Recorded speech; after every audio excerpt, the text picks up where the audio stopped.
Hello, viewers. Welcome once again to your very own STAVKＡ podcast. Today we have with us Captain Naveen Nagappa, sir, who is a Kargil War hero.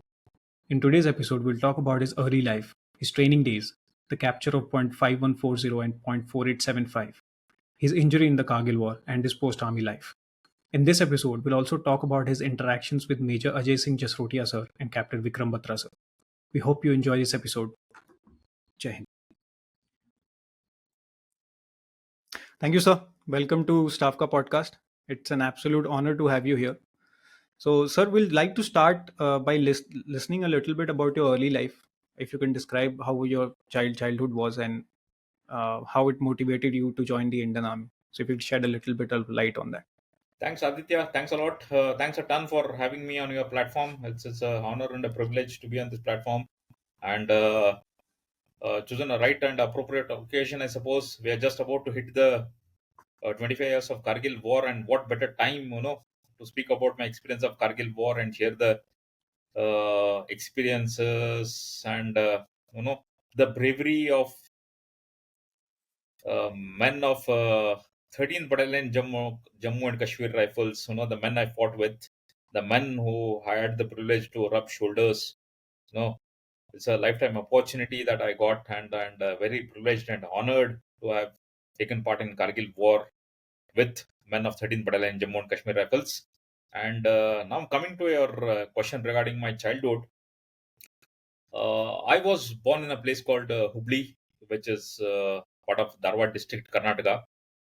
Born and brought up there. Did my schooling from Lawrence English Medium School, which is part of Melvin Jones Education Society. Thereafter, I did my plus one and plus two. That's what we call as PUC 1 and PUC 2 from PC Javin Science College, again in Hubli.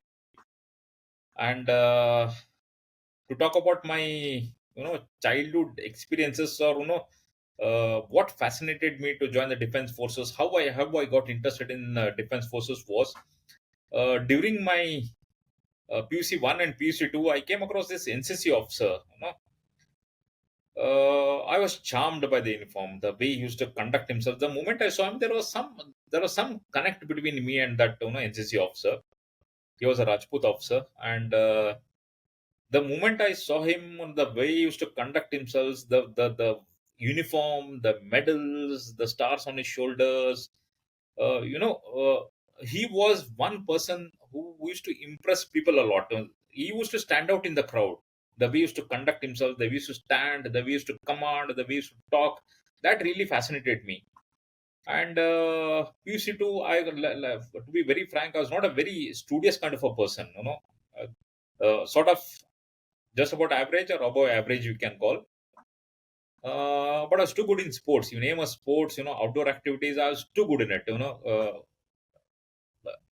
I was the school captain for cricket, volleyball.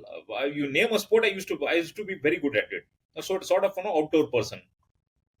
PUC to me, ये थोड़ा सा मतलब I started imagining myself donning that uniform, and I completed my PUC 2, and then I did my engineering from Papuji Institute of Engineering and Technology. I did in mechanical engineering.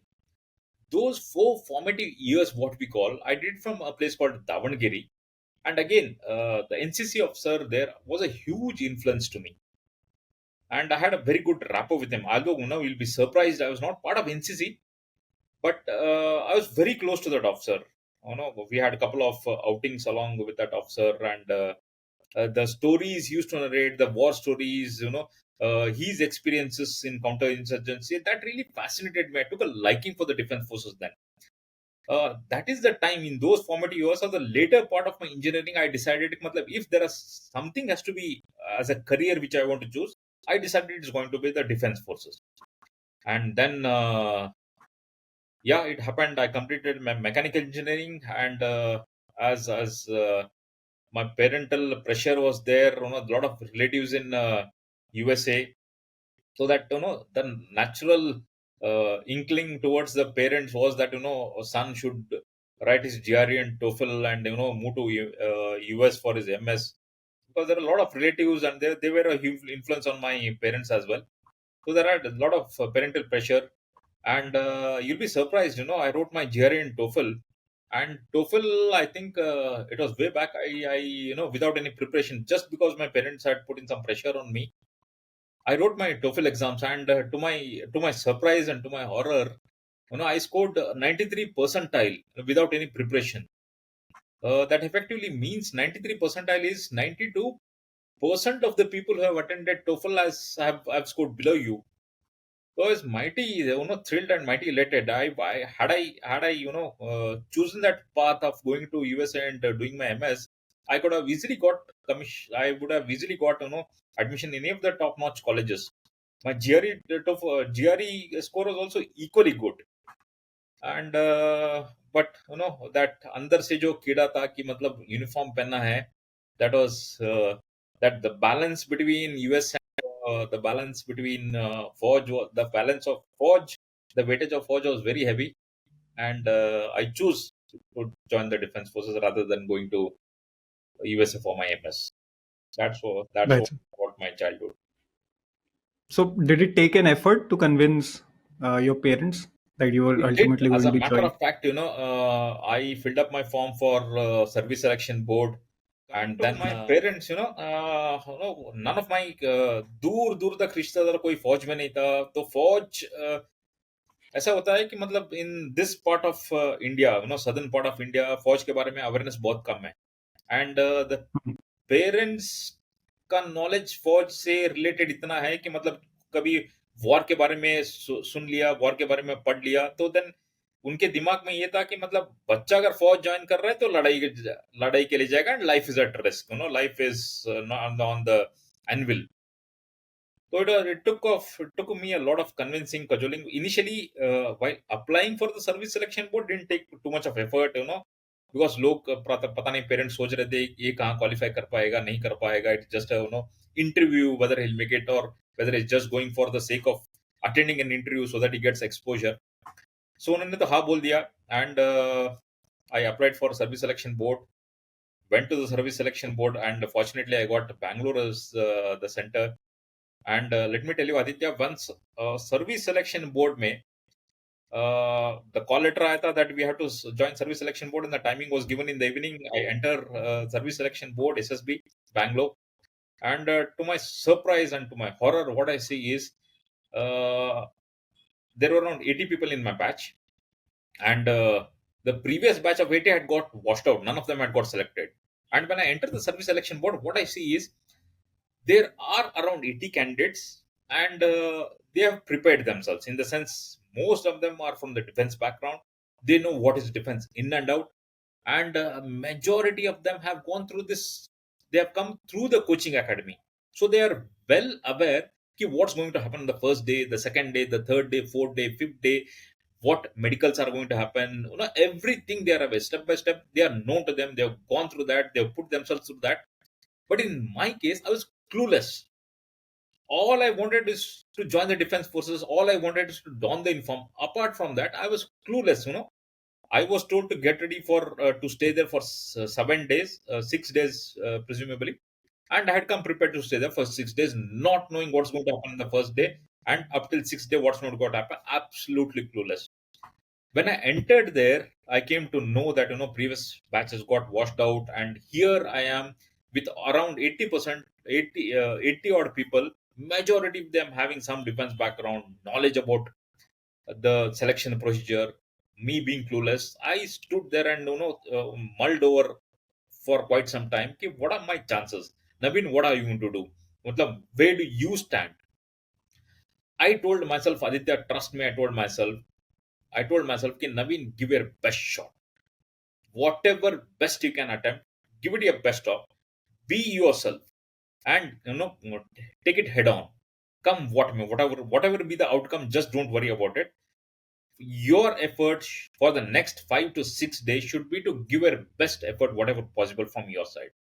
And ultimately, that I was the first day happened, the screening, 50% of them were out. I got selected for the next 5 days. Rigorous kind of selection procedure happened.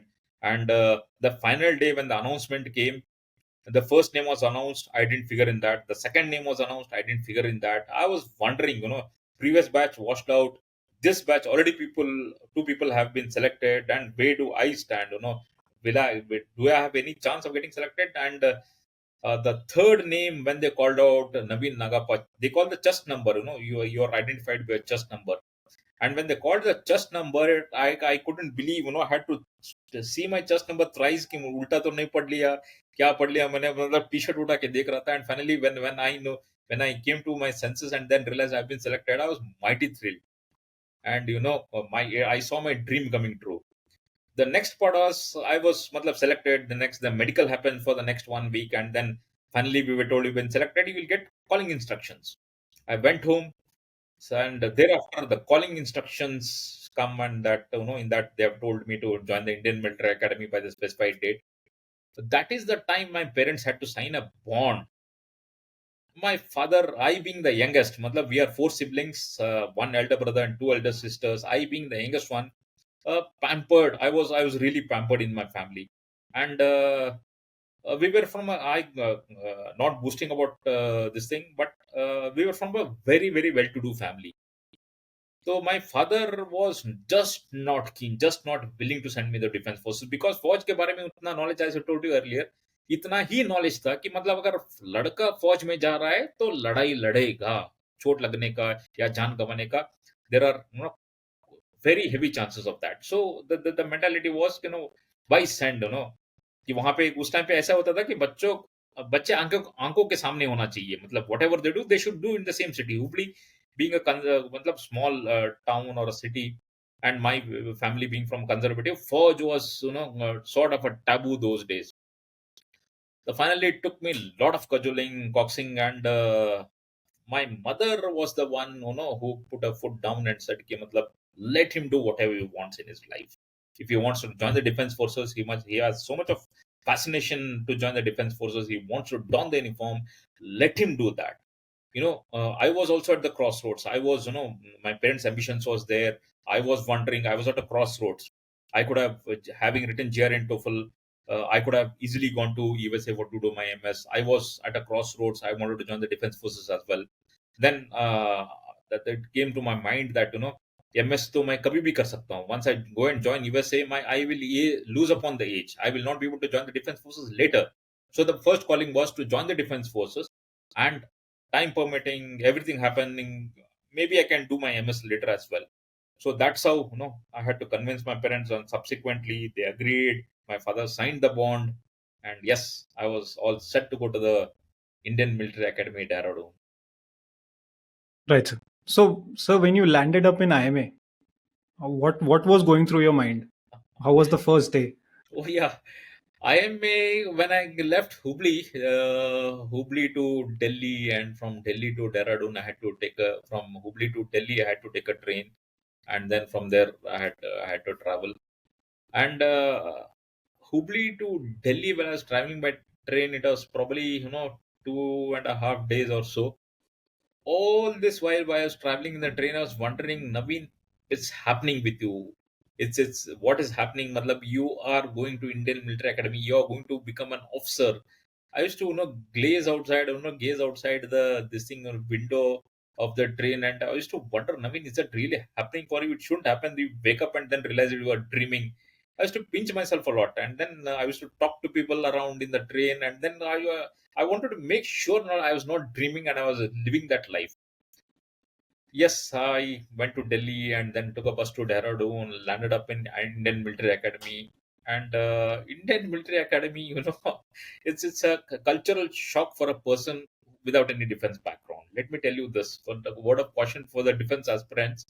Although now the awareness is there, people are aware what's going to happen in the Indian Military Academy. People are generally well equipped. But those days, you can imagine 25, 26, 27 years earlier, there was no internet, the awareness was not there. Just clueless. I landed up in IMA, and it was a cultural shock to me. वो जो movie में दिखाते हैं ना, the first day we land up haircut, Yeah. haircut ले लेते हैं, मतलब that that bucket cut, or that wherein hardly get to see the ball. Was first went to that haircut, and then the first day you get to sleep for 8 hours, and then it gradually keep on reducing. There comes a time when you get to sleep for 2 hours, and there is a time when you go to camp, you don't even get to sleep. 40 winks is also not possible. So IMA was an eye opener. IMA, they say you enter as a civilian, you train as a gentleman cadet, but you are, once you complete the training, you are the most eligible bachelor, or you are the one of the finest human being, or one of the finest officers the any Indian army can produce. Just imagine, in 1 year, just about 1 year, as a technical entry, having done my engineering, I land up there, and just in 1 year, they have to teach you what not. And you would write from military history, how to handle a gun, how to handle a spoon and fork, how to drink a soup, what are the table manners, and to that extent ki matlab how should be your uniform, to an extent ki matlab aapko lace kaise bandna hai. Lace, if you are wearing a shoe, the lace cannot fold, the fold should not be visible. You matlab it's like making you an entire different person. They say ki matlab they break a person, then they make a person. Because before joining the Indian military academy, you are a civilian, you have set of mindset within you. अगर आप उससे पहले Indian military academy से training होके pass out होने से पहले अगर आपको कोई बताएगा दैट आपको you'll have to run 16 kilometers, I used to be 16 kilometers, पागल हो गया क्या? 16 kilometers कौन भागेगा? You'll have to do 10 push-ups, 15 push-ups, 20 push-ups. How is that possible? The all sorts of mental barriers we have made onto ourselves. What Indian Military Academy does is it opens up your mind. It tells you what a person is capable of, what a human being is capable of, what is it capability. Your capability, although physical, is not physical oriented. It's all mental. That is what is taught in the Indian Military Academy in a nutshell. Otherwise, as I told you, right from horse riding, right from swimming, right from the military history, how to write letters, how to address seniors, how to talk to ladies, how to behave in a party, matlab how to hold a drink, how to hold a spoon, fork, everything is taught to you. And within those 1 years, this is everything is squeezed in those 1 years. But ultimately, once you complete your training, let me tell you, it's one of the most fantastic feeling. I have to tell a word about the passing out parade. Your parents have sent you to join the Indian Military Academy, and from a family like me, being a South Indian, don't have any defense background, and the moment they come for a passing out parade, you know, मुझे तो बहुत लाड प्यार से पाला था. I was the youngest age I told you. And जितना भी चर्बी था ट्रेनिंग के दौरान, मतलब whatever fat I had put in, whatever माँ बाप ने जो भी प्यार से खिलाया था, the entire fat, I had lost all my fat. I would have easily lost around 5-10 kgs. But once I don the uniform, once the passing out parade happens, once you walk that Chatut building, I'm sure the audience would have heard about Chatut building in the Indian Military Academy. What a fantastic feeling it has. एक साल के दौरान, I'll tell you, every day matters in the Indian Military Academy. Every day matters in IMA. We are counting at the end of the training. It is like we start from 100 days to pass out, 99 days, 98 days, 97. We keep counting days. You can imagine how difficult the training would be. From 100 days we start counting कि मतलब training कब खत्म होगा, training कब खत्म होगा, कब officer बनेंगे, ट्रेनिंग कब खत्म होगा. And the final day, when the passing out parade happens, when you take a round, when the in the drill square, we could take a final round when parents are sitting there. The amount of josh the students, or the cadets there, gentlemen cadets there, they display, the kind of drill we have, the kind of josh we display, knowing that the parents are sitting there, watching us. It's an out of world feeling. And finally, when the training gets completed, you walk into the Chatut, inside the Chatut building, and when you climb the steps there in the Chatut building, it is written Antim Pag, the last step, which means matlab you have completed one set of, matlab the completed the training part. We complete that, rush to our rooms, get into the army uniform, army officer's uniform. You would have everybody gets commissioned as a lieutenant. You would be wearing 2 stars on your shoulder, but however they will be covered. And then you get ready, you come to Major Somnath Sharma auditorium, you stand there, your parents are waiting there, and all we passed out around 500 odd was our core strength, and all of them are standing in front of Major Somnath Sharma Stadium, and everybody is lined up, everybody takes a oath. And this is the only organization in which you take oath that you will defend the integrity of the nation. I'm telling it in a nutshell. It's a whole oath. It's not verbatim. What I'm trying to, the gist of it is you will uphold the territorial integrity of the nation even to the peril of your life. That means even at the cost of your life, you are going to hold the territorial integrity of the nation. No, nowhere, no organization, nobody takes an oath, nobody takes an affirmation that at the cost of your life you're going to discharge your duties. And once you're done with that, you go to your parents, and the parents, I'm telling you, are the ones who are going to unravel those stars. Matlab, the stars would be covered. Once you take the oath, you go to your parents, and the parents are the ones who are going to take off the cover. And once they take off the cover, that is the time your stars are exposed, and that is the time you become an officer. And let me tell you, Aditya, what a fantastic feeling. It's still then, the parents are circumspect कि मतलब मैंने फौज में भेज के लड़के को फौज में भेज के गलती तो नहीं कर दिया, पता नहीं इसके साथ क्या होगा. The training is so tough. If the training is so tough, how difficult the job you could be. All that, probably that's playing in their mind. But once they see you in stars, once they see you in a full army uniform, trust me, they are the most, the proudest parents, they get that terrific feeling. Right. So, like you mentioned, right, ki during the passing out parade, you were feeling that finally you have done it, right? And you count the days when the training will be over. Absolutely. So, a lot of people, a lot of veterans also say that when you're going through that training, it feels like hell, but when you pass out, you sort of miss it.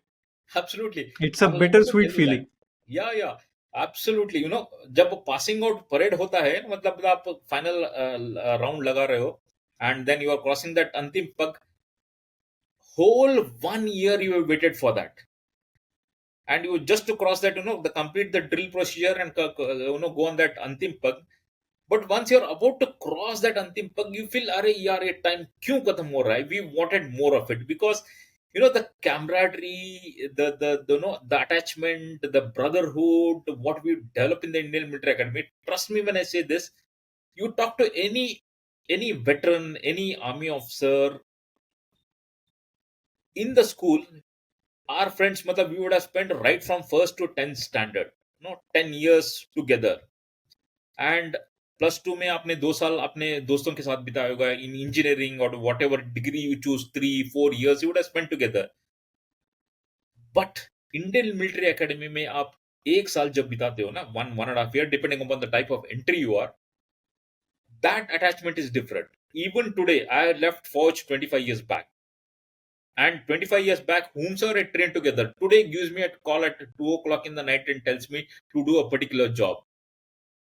It's never yes or no. It's taken for granted. It's an yes. The job will be done.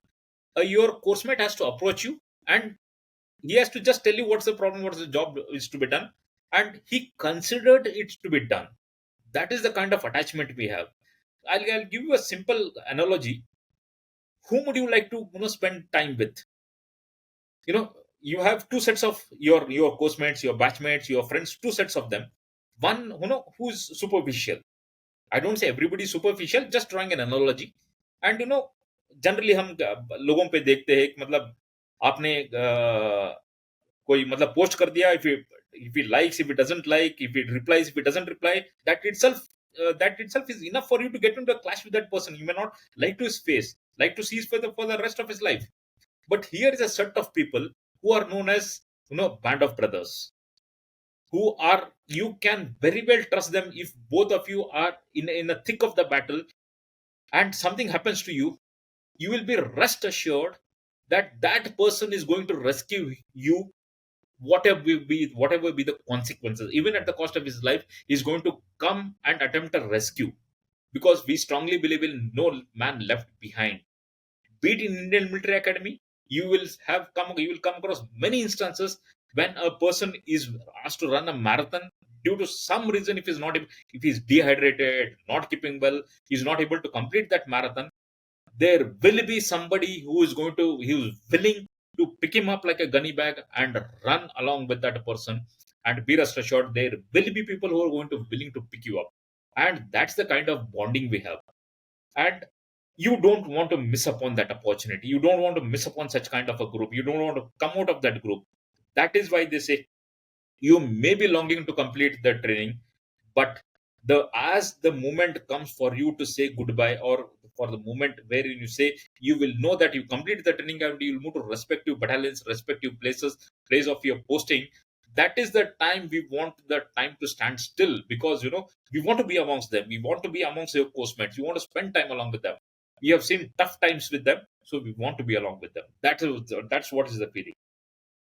So it's sort of like a bonding created during pain, right? And that stays the longest. Absolutely. And that bonding during the pain, during those circumstances where you don't get to sleep, you don't get to eat, you're had through and through, you're physically exhausted, you cannot take a steps, and even if you cannot take a step ahead, there will be somebody who is going to help you out to complete that marathon.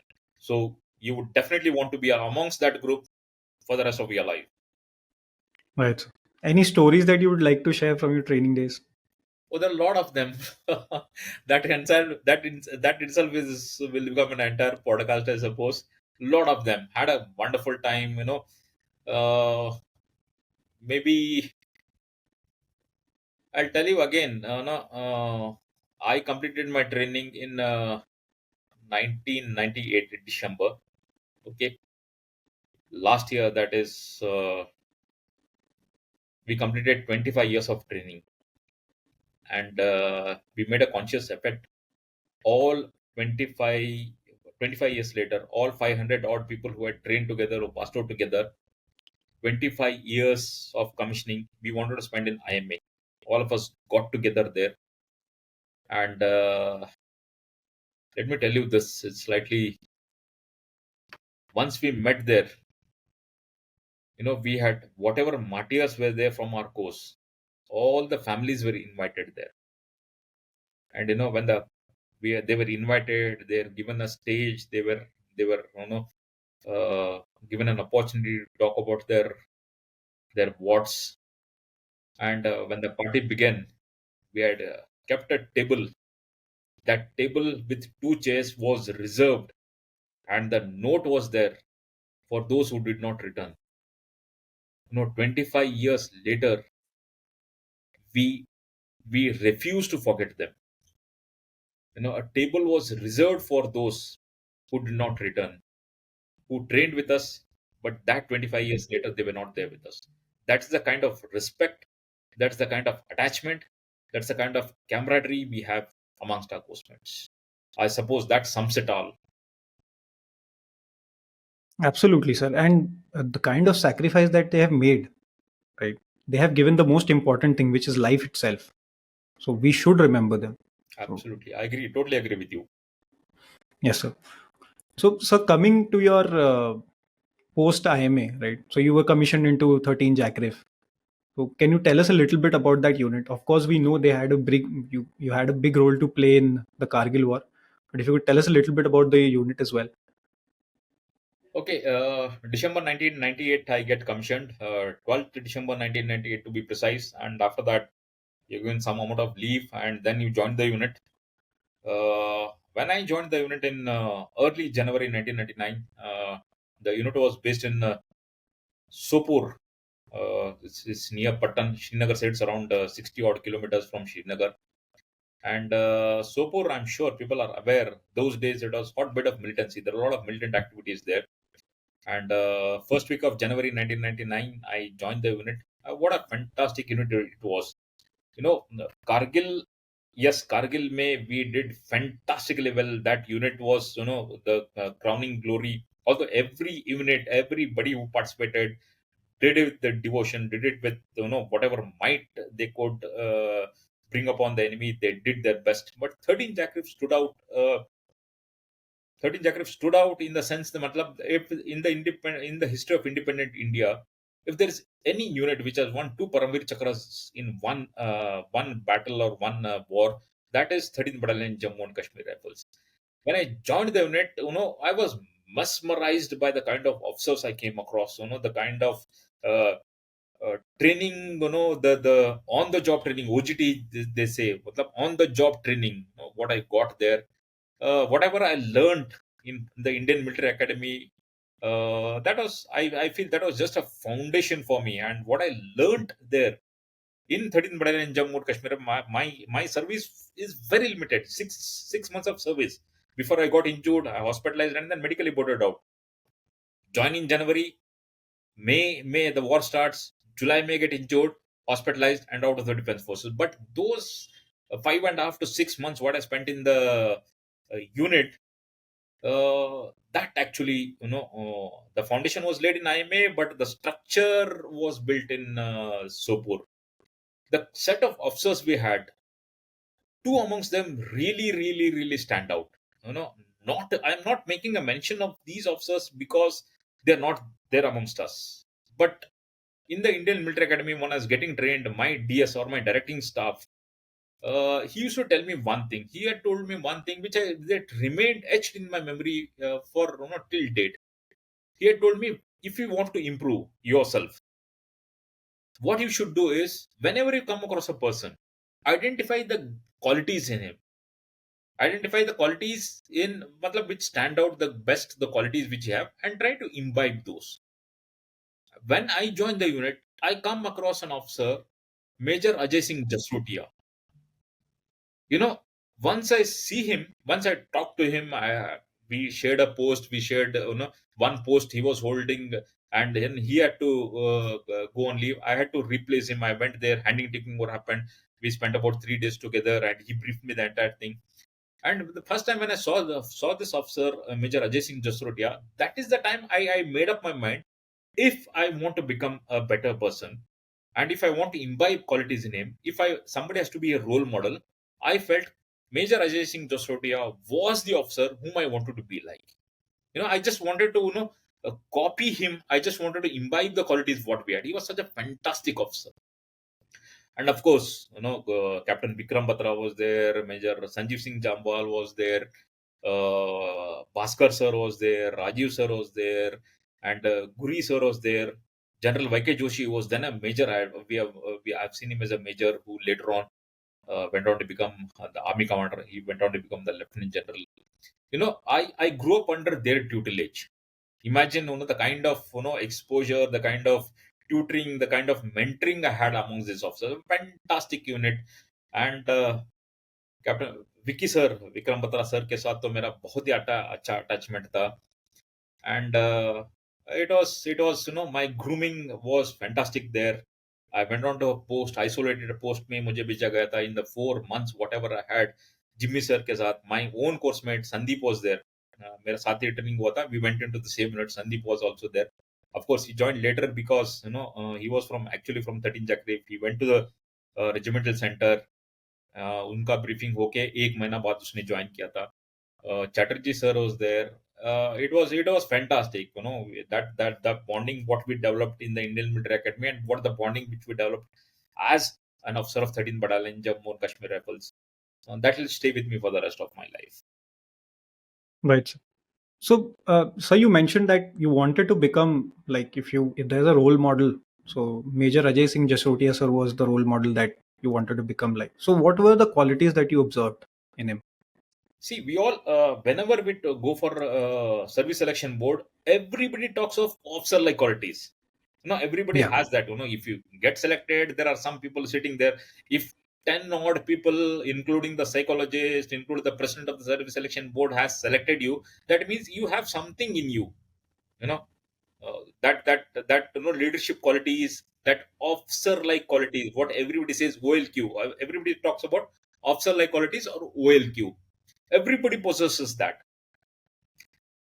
But Major Ajay Singh Jasrotia was different in the sense, was unique in the sense ki firstly was a very dashing, handsome officer. And you take a fascination for him the moment he's a tall, hefty, and a smart, dashing officer. And I was reminded of my NCC officer, the ways to speak, the ways to command. If he speaks, you listen. Everybody listens. He was that kind of officer. He meant business. मतलब लोग इधर उधर की बातें करता है, ऐसा नहीं कि मतलब he says something, he means it. He talks something, that means it has some essence in that. People listen to him. He was that kind of an officer. And honest to the core, you get to make out from him. He speaks the way he handed over his post to me. When he had to go on leave, there was 3 days of taking over. I was mesmerized by the kind of detailing he had gone in the company. He knew everybody by name. He knew where all the observation posts have to be there, where all the sentries has to be located, if there are chances of attack, where the attack can come from, where he knew the area so well. मतलब ही new कि अगर patrolling करना है तो यहाँ पे patrolling करना है, अगर नजर रखना है तो इसके ऊपर नजर रखना है. In the civilian atmosphere, there was a village which we are located on top of the hillock, and there was a village around us. And किसके ऊपर नजर रखना है, कहाँ पे पेट्रोलिंग करना है, everything, every detail he knew. And for an officer, in a short span of time, to know everything, to know everybody, to know the terrain, to know the civilian gentry there, it takes a lot of effort. I'm sure you would have put in a lot of effort. It's a sad thing that we lost Major Ajay Singh Jasrotia during the initial phase of the war. But trust me when I say this, had he survived that initial shelling, had he carried out any attack, Kargil War would have been a different story. He would have done wonders. But it was just unfortunate that we lost him in the initial stages of the war.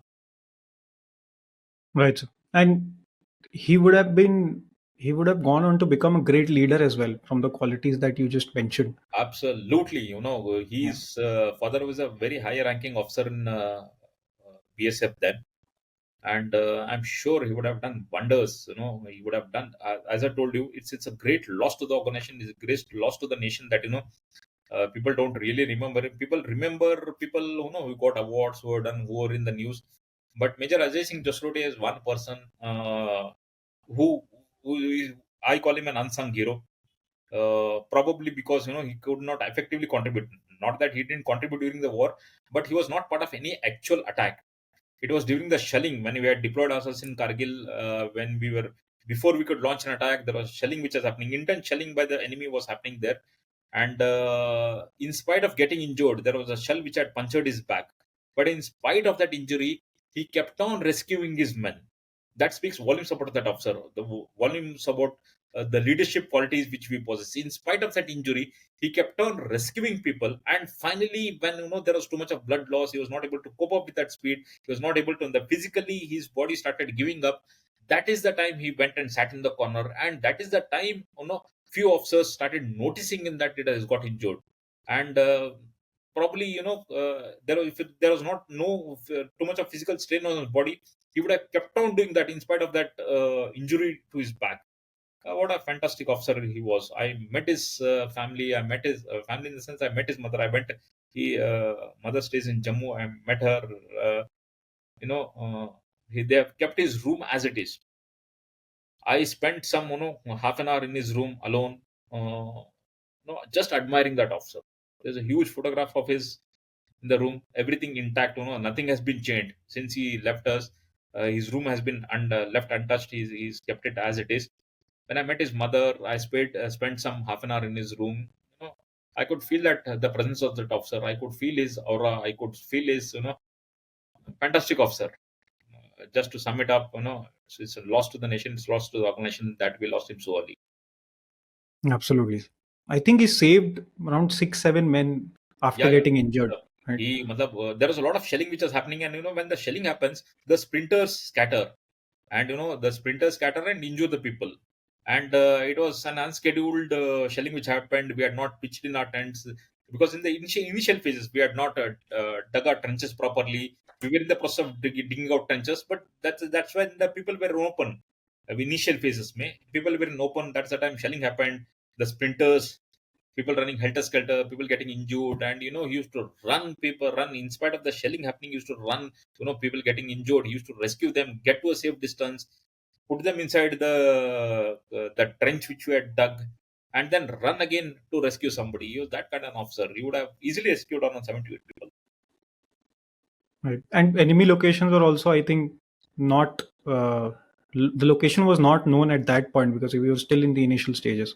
Yeah. So where Matlab, the shelling was that coming from, we didn't we know. didn't have too much of intelligence then. We were not even Yeah. aware ki, matlab, how many peaks have been occupied, what's the extent of occupation, how many people are there in a particular feature, what all features have been occupied, what all weapons they possess. Nothing was known to us.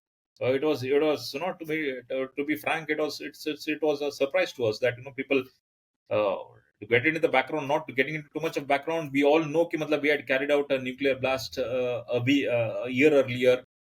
So did our so-called unfriendly neighbor who is next to us, who create problems on and off. They also created a nuclear. They also conducted a nuclear blast, and the Bonhomme, the then Prime Minister Vajpayee ji wanted to build that friendship. He went to Lahore, and that all that that aura of friendship was there. What's happening? That all this the friendship activity of friendship, everybody was in a mood कि मतलब अभी तो हालात सुधर जाएंगे. But we were taken back by the surprise because एक तरफ हम फ्रेंडशिप की बात कर रहे थे, फ्रेंडशिप की एक्सपेक्ट कर रहे थे, बट यहाँ पे इंट्रूजन हो रहा था. We were actually surprised by that. Right. Sir, how was your first meeting with Captain Vikram Batra, sir? Oh, it was generally self, and when I joined, I was January 1999 I joined, and I was called the baby of the battalion. I just joined. I was the youngest officer there, and then whatever little bit, as you know, फौज में dining in, dining out होता है. मतलब you join the unit, initially that exposure is there. You spend some time with the troops to get to know कि मतलब how the troops live. Indian military academy, we are trained, but you are an officer there. You are trained in a certain circumstances, and once you reach the unit, it's a different game altogether. So you spend some time with the troops in the tents, wherever they pitch, wherever they stay. You dine with them. You सुबह आप उनके साथ वो उसी जगह पे सोना, उसी जगह पे उठना, उन्हीं के साथ खाना खाना. You do that, and then you are finally brought to the officer mess. And then once we get to the officer mess, whatever little bit officer mess we have, not an elaborate arrangement because we're in the field, एक कमरा होता है, that's we call it as an officer mess. And वहाँ पे मेरा dining in हुआ था, and I first met Vicky sir there. Rather, I met most of the officer there. We had a battalion headquarter. Battalion headquarter में CO होगा, 2IC होगा, adjutant होगा, एक quartermaster होगा, 4-5 officer होते हैं. Rest all of the officers are in the posts. And the first week I spent in the battalion headquarter, I had met only those officers. And a week later, when they had my dining in, when I had my dining in, that's the time there was a conference. We had some intelligence report, and that's the time our CO had called conference, and we carried out the conference. The planning was done, and then it was followed by lunch, and that is the time my dining in was there. I got introduced to all of the officers, and again, Captain Vikram Batra was there, Jasrotia sir was there, Jamwal sir was there, Rajesh Adau, our doctor, he was there, Bhaskar sir, Guri sir, Vikas Vora sir, all of them, got to meet them for the first time. It was like, they made me feel really home, had a couple of drinks with them, opened up with them. And then after that, the party was over and the grind started. Right. Must have been a very interesting conversation because we all know that Captain Vikram Batra sir was a very lively sort of Oh, he was a personality. very lively person. He used to make the the mood very light out there. I was the junior most, and it's not that Captain Vikram Batra was just 1 year senior to me, and we are not considered very senior to be in a battalion because there are quite senior officers in the battalion. And that the as you know, फौज एक hierarchical organization है, तो मतलब everybody goes by the seniority, everybody maintains the decorum. But dining out एक चीज है, and Captain Vikram Batra, whenever he used to be there, he used to make the bit lively, that वो एक थोड़ा सा एक बैरियर होता है ना कि सीनियर जूनियर के बीच में. वो उसको मिटा देते थे. And it was a set of officers and not junior and senior. It's not a CO, 2IC, or company commander, an officer. ऐसा नहीं होता था. When he used to be there, he used to make it so jovial that everybody used to sit and laugh. Everybody was a set of officers and not the ranks. Although it mattered when you pick up the plate, the senior most pick up the first plate, the senior most pick up the first drink. All that decorum is maintained, but that fun, laughter, frolic, that used to come in. Right. Sir, were you involved in any counter-insurgency operations before the start of Kargil War I during your was, tenure? there was an incident. There was, you would have seen a movie called Shersha. They have captured that scene when there is an encounter which happens. Okay, Vikram Batra sir and Jimmy sir were the major role players in that. I being the junior most, I was kept under reserve. I was not actively involved in the attack. I was watching it at a distance, because that kept me. There's some amount of exposure which everybody requires. So I was not an active participant in that, but yes, I was witness to it. Right. So, sir, now talking about the Kargil War. So, and I would like to understand it from a army perspective, right? So, when that infiltration happened, so everything, a lot of things were going around in the outside world as well. How was army when they came to know about the infiltration? What was the first reaction, and what was the plan uh, then to flush them out? If you could shed some light on that. Yeah, what had happened was, as I told you, unit was located in a place called Sopur. That is Right. around 40, 50 kilometers from Srinagar. To put the things in perspective, we were not on the line of control. We were not on the border area. We were into counter-insurgency activities. So once OBJ started or the Kargil war started, we were inducted there. Our unit was called because they had to mobilize, they had to put in resources, they had to put in a lot of manpower which was required to get onto the hills and attack. It's a very cumbersome task. It's an arduous task. To climb the mountain, attack. It's not an easy task. So there are a lot of mobilization which happened. Once OBJ started, we were inducted there. Matlab, we were asked to vacate that area. We were wherever we were there. From Supur, we had to move to Kargil sector. And then there was around 48 hours time was given to us for everything to wind up and to move. And yeah, we started the moment we got an orders, all hectic activity started, war stores collect karna, arms and ammunitions collect karna, and all that briefing which is happening, what's going on, the troops have to be kept involved, winding up has to happen, the vehicles have to be mobilized, all that stuff has to be loaded, and we start moving towards Srinagar. We cross Srinagar. As a matter of fact, what has happened was 13th Battalion Jammu and Kashmir Rifles was had already spent around 2 years in that Sopor area. So we had already completed our tenure. We were supposed to move to a place called Shahjahanpur. The entire unit was to move to Shahjahanpur, and the advance party, so-called the advance party, goes there, deploys themselves, and then the rear party moves, and then we were to finally discharge our duties in Shahjahanpur. But however, the advance party had gone. That is the time Kargil War kicked in, and the advance party had to be called back, and then we started mobilizing. The entire thing we wound up, and then we crossed Srinagar. Then we moved to Zozila Pass, and subsequently we crossed the Kargil, and then we deployed ourselves in a place called Gumri. There's a place called Gumri, and there we started pitching our tents. That's how we moved in. So acclimatization also plays a factor, right? When you start mobilizing and reach to a place, or It does. Like I'll tell you an incident. I am from South India, as you know. I'm from Karnataka. तो acclimatization के लिए usually क्या होता है कि आप 10,000 feet पे you go acclimatize yourself 2 days you stay there, then you go to 12,000 feet, you acclimatize yourself, then you have to go to 14,000, 15,000, 16,000, and so that body get used to it, accustomed to it. But in case of a war, we didn't have that luxury of time because enemy sitting at the top, and the NH-1A, the Srinagar Leh highway, was exposed. There was intense shelling which is happening. The convoys were almost blocked. There was very scarce movement from Srinagar to Leh. We were not able to regularly supply arms, ammunition, food, medicine, kerosene. All that, the convoy movement, so to say, was almost cut off. So the urgency of the situation was there. The line had to be restored. The supply chain had to be restored. If that restoration has to happen, if the supply chain has to continue, the enemy sitting there had to be neutralized first, because sitting on the top, they had an advantageous position. Any convoy is, for the benefit of audience, convoy is a set of military vehicles which move together, because we don't move one vehicle at a time.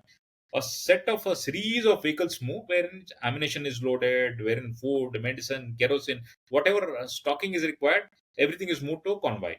And when there are a set of vehicles which are moving, the enemy sitting there used to observe that and relay the coordinates back to their gun positions. And once the convoy movement is there, the convey it is conveyed to the enemy. The shelling used to happen on that highway. So you can imagine set of vehicles moving there, and the midst of it shell starts landing. So we didn't have that luxury of time. So acclimatization was out of question. We were straight away got into the battle zone, and we were told to attack. And the incident which I was talking about was when I joined. When we went there, our troops, JAK RIF, Jammu and Kashmir Rifles troops are all from They are Himachalis. They are sort of hilly terrain, accustomed to that. They're born and brought up there, so probably it doesn't take too much of time. The body get accustomed to it very easily. But for me, a South Indian, going into that area, तो लोग मुझे पूछ रहे थे, मेरा अफसर से मुझे चिढ़ा रहे थे, अरे साला तू तो तंबी, the lingo is tambi there. Anybody south of Mumbai is called a tambi. Okay. तो मुझे बोल रहे थे कि यार साला तू तो तंबी है, तू कैसे चढ़ेगा? मैंने कहा सर मौका मिलने दो। अपने यहाँ पे you may not be aware, ragi mudde होता है, रागी बॉल्स जिसको बोलते हैं, jowar roti and ragi muddi is a staple diet here, because we Yeah. Are, मतलब आई एम अ वेजिटेरियन। तो ragi mudde, ragi, people may not be aware, ragi is it's a very staple diet here. And jowar roti हम मैदा ने बहुत कम खाते, जवार रोटी खाते हैं यहाँ पे, and that is considered a very healthy option here. So I had to tell them कि सर मैं तो जवार रोटी रागी मुद्दे खा के बड़ा हुआ हूँ, वो मौका मिलने दो, आप सबके पहले ऊपर चढ़ के दिखाऊंगा। Yeah, we didn't have time for acclimatization, and acclimatization की जरूरत शायद उस टाइम पे नहीं पड़ता, because we are for us, for our course, we were at the peak of our fitness, just out of the academy, what we call as born into the battle. Out of the academy, got into the battle. That's why our course was born into the battle, they say. And we're at the peak of our fitness. इतना रगड़ा खाया था हमने training में तो body कहीं पे भी अकस्टम जो था, शायद हम लोगों को बोलते तो just on the lighter side, Himalaya पे चढ़ने के लिए बोलते तो probably with very little amount of training would have. And imagine, we climbed 5140, that is around 16,000-17,000 feet. It's almost, or slightly less than the base camp. Without training, without acclimatization, we almost hit the base camp of Himalayas without any acclimatization. That's the level of Indian military academy जो मैं बोलता हूँ ना आपको, आपका barrier जो है, mental barrier जो है, वो हमको मिटा देता है. And then you know what your body is capable of. That is how we could climb 16,000, 17,000 feet without any acclimatization. Right. So nothing seems impossible Absolutely, after nothing that seems training. impossible. Impossible is like, impossible we spit and say it's I am possible. मतलब, you give me a Yeah. task, it will be Yeah. done. Right. So there was an incident that happened with Captain Saurabh Kalia, right? So and we all know what happened. He was tortured when he was captured by the enemy. So when that news reached you, or reaches a unit which is posted there, how is the reaction? So let me tell you what had happened then. As I told you, we were taken by surprise. We did not know the extent of occupation of the enemy. And that is the time the Indian Army decided, yes, matlab, before we launch an attack, we should have certain amount of intelligence. Okay, what is the extent of occupation? How many people are there? What is the arms and ammunition they carry? To gather the information, there's something called a reconnaissance team. When I say reconnaissance, the mission is very clear.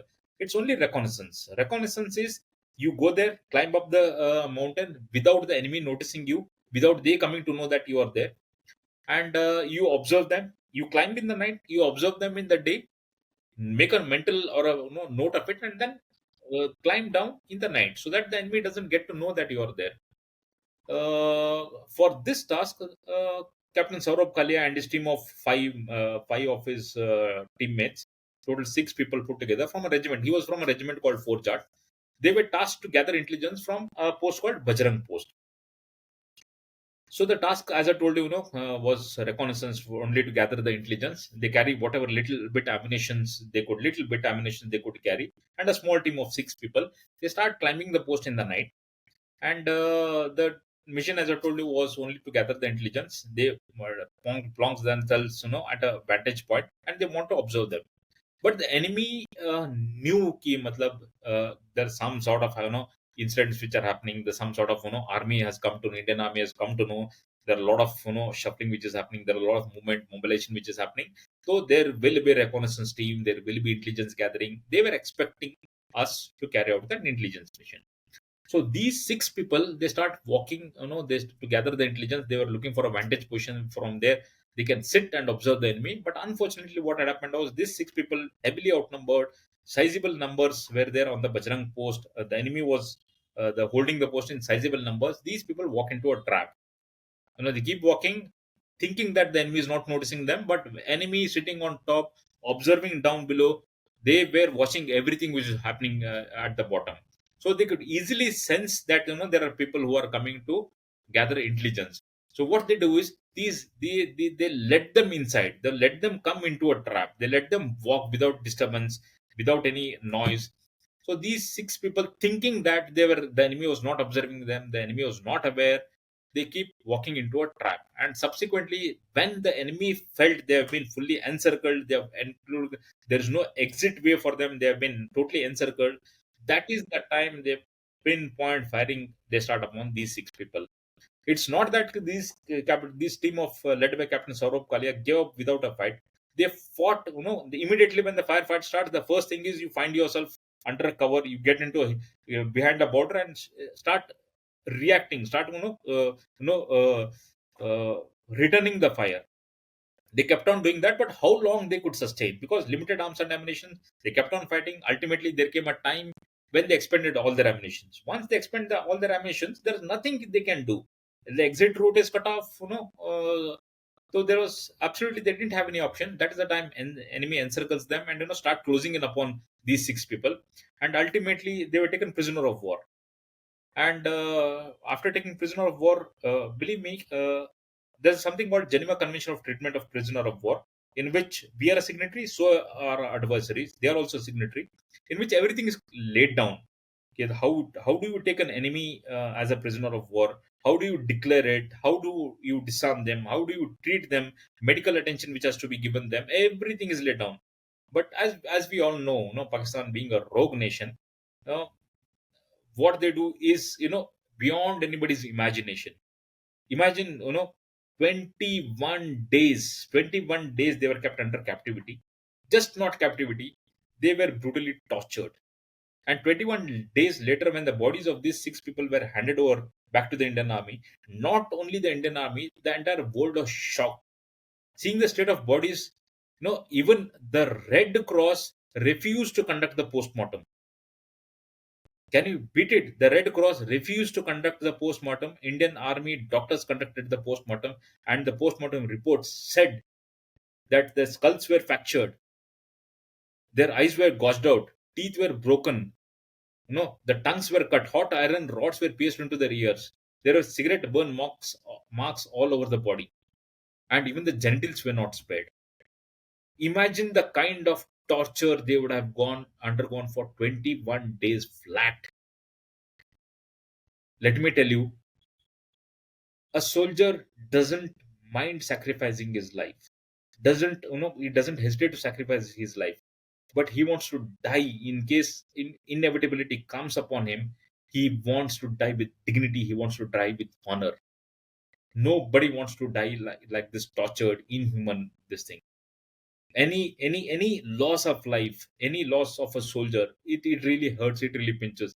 But for me, it was a personal loss because Saurabh Kalia was my course mate. We had trained together. We had, the 1 year we had spent together. That attachment, as I told you in the beginning, of a course mate is more intense than, it's more thicker than the blood. The attachment what we have, and once such a news comes to you, it really hurts. It really pinches. Captain, as I told you, Saurabh Kalia's is it's like, it was a personal loss for me. And as a matter of fact, I visited their parents sometime later. I met them. I told them that I'm his coursemate. I spent a good amount of time. They have made a small memorial in his name inside the house itself. I spent that time there. I spent time with his mother. As I told you, I met, whenever I get an opportunity, people go for people go for trips, tours, and whatnot. I also go for trip. I sort of go for pilgrimage. I have gone to Captain Vikram Batra's house. I've gone to Saurav Kalia's house. Both are from Palampur. When I visited Saurav Kalia's parents, I met his brother. I met his babi. I met his parents, and it is such a irony that they are still, probably the age has caught up with his uncle, with Saurav's father. He fought for a long time with the International Court of Justice. But it's irony that 25 years later, the entire nation, come 26th of July, will be celebrating Kargil Vijay Divas. But his father is still fighting a battle. He just wants that Pakistan to accept the blame. That's all. A life lost has already been lost. Nothing can bring him back. But all they want is that the enemy which has inflicted such inhuman, torture to a human being, fellow human being, he just wants that the enemy who had inflicted these injuries upon them has to own it up. He just wants that. But still, somehow, the government of India or the International Court of Justice has not been able to book the Pakis, have not been able to get this statement from them that they are sorry for what they have done. It's an irony of the situation. So can't even imagine like what the state of the family would have been once they knew what had happened. So Yeah, it's if beyond it's imagination. like, as I told you, we are cosmet. If it hurts me so much, Yeah, imagine the family receiving the bodies. Although the body would be covered in a coffin, in a casket would be covered, they will not be able to see their injuries. But still, they are aware that such that inhuman treatment was given to those people. बहुत लाड प्यार से उनको बढ़ा किया होगा. And जब उनको ये पता चलता है कि मतलब they had to go so much of pain, agony, suffering before death. Imagine how the parents would have felt. Sensing, sitting in that memorial along with his parents, I could really feel that the pain which they had undergone.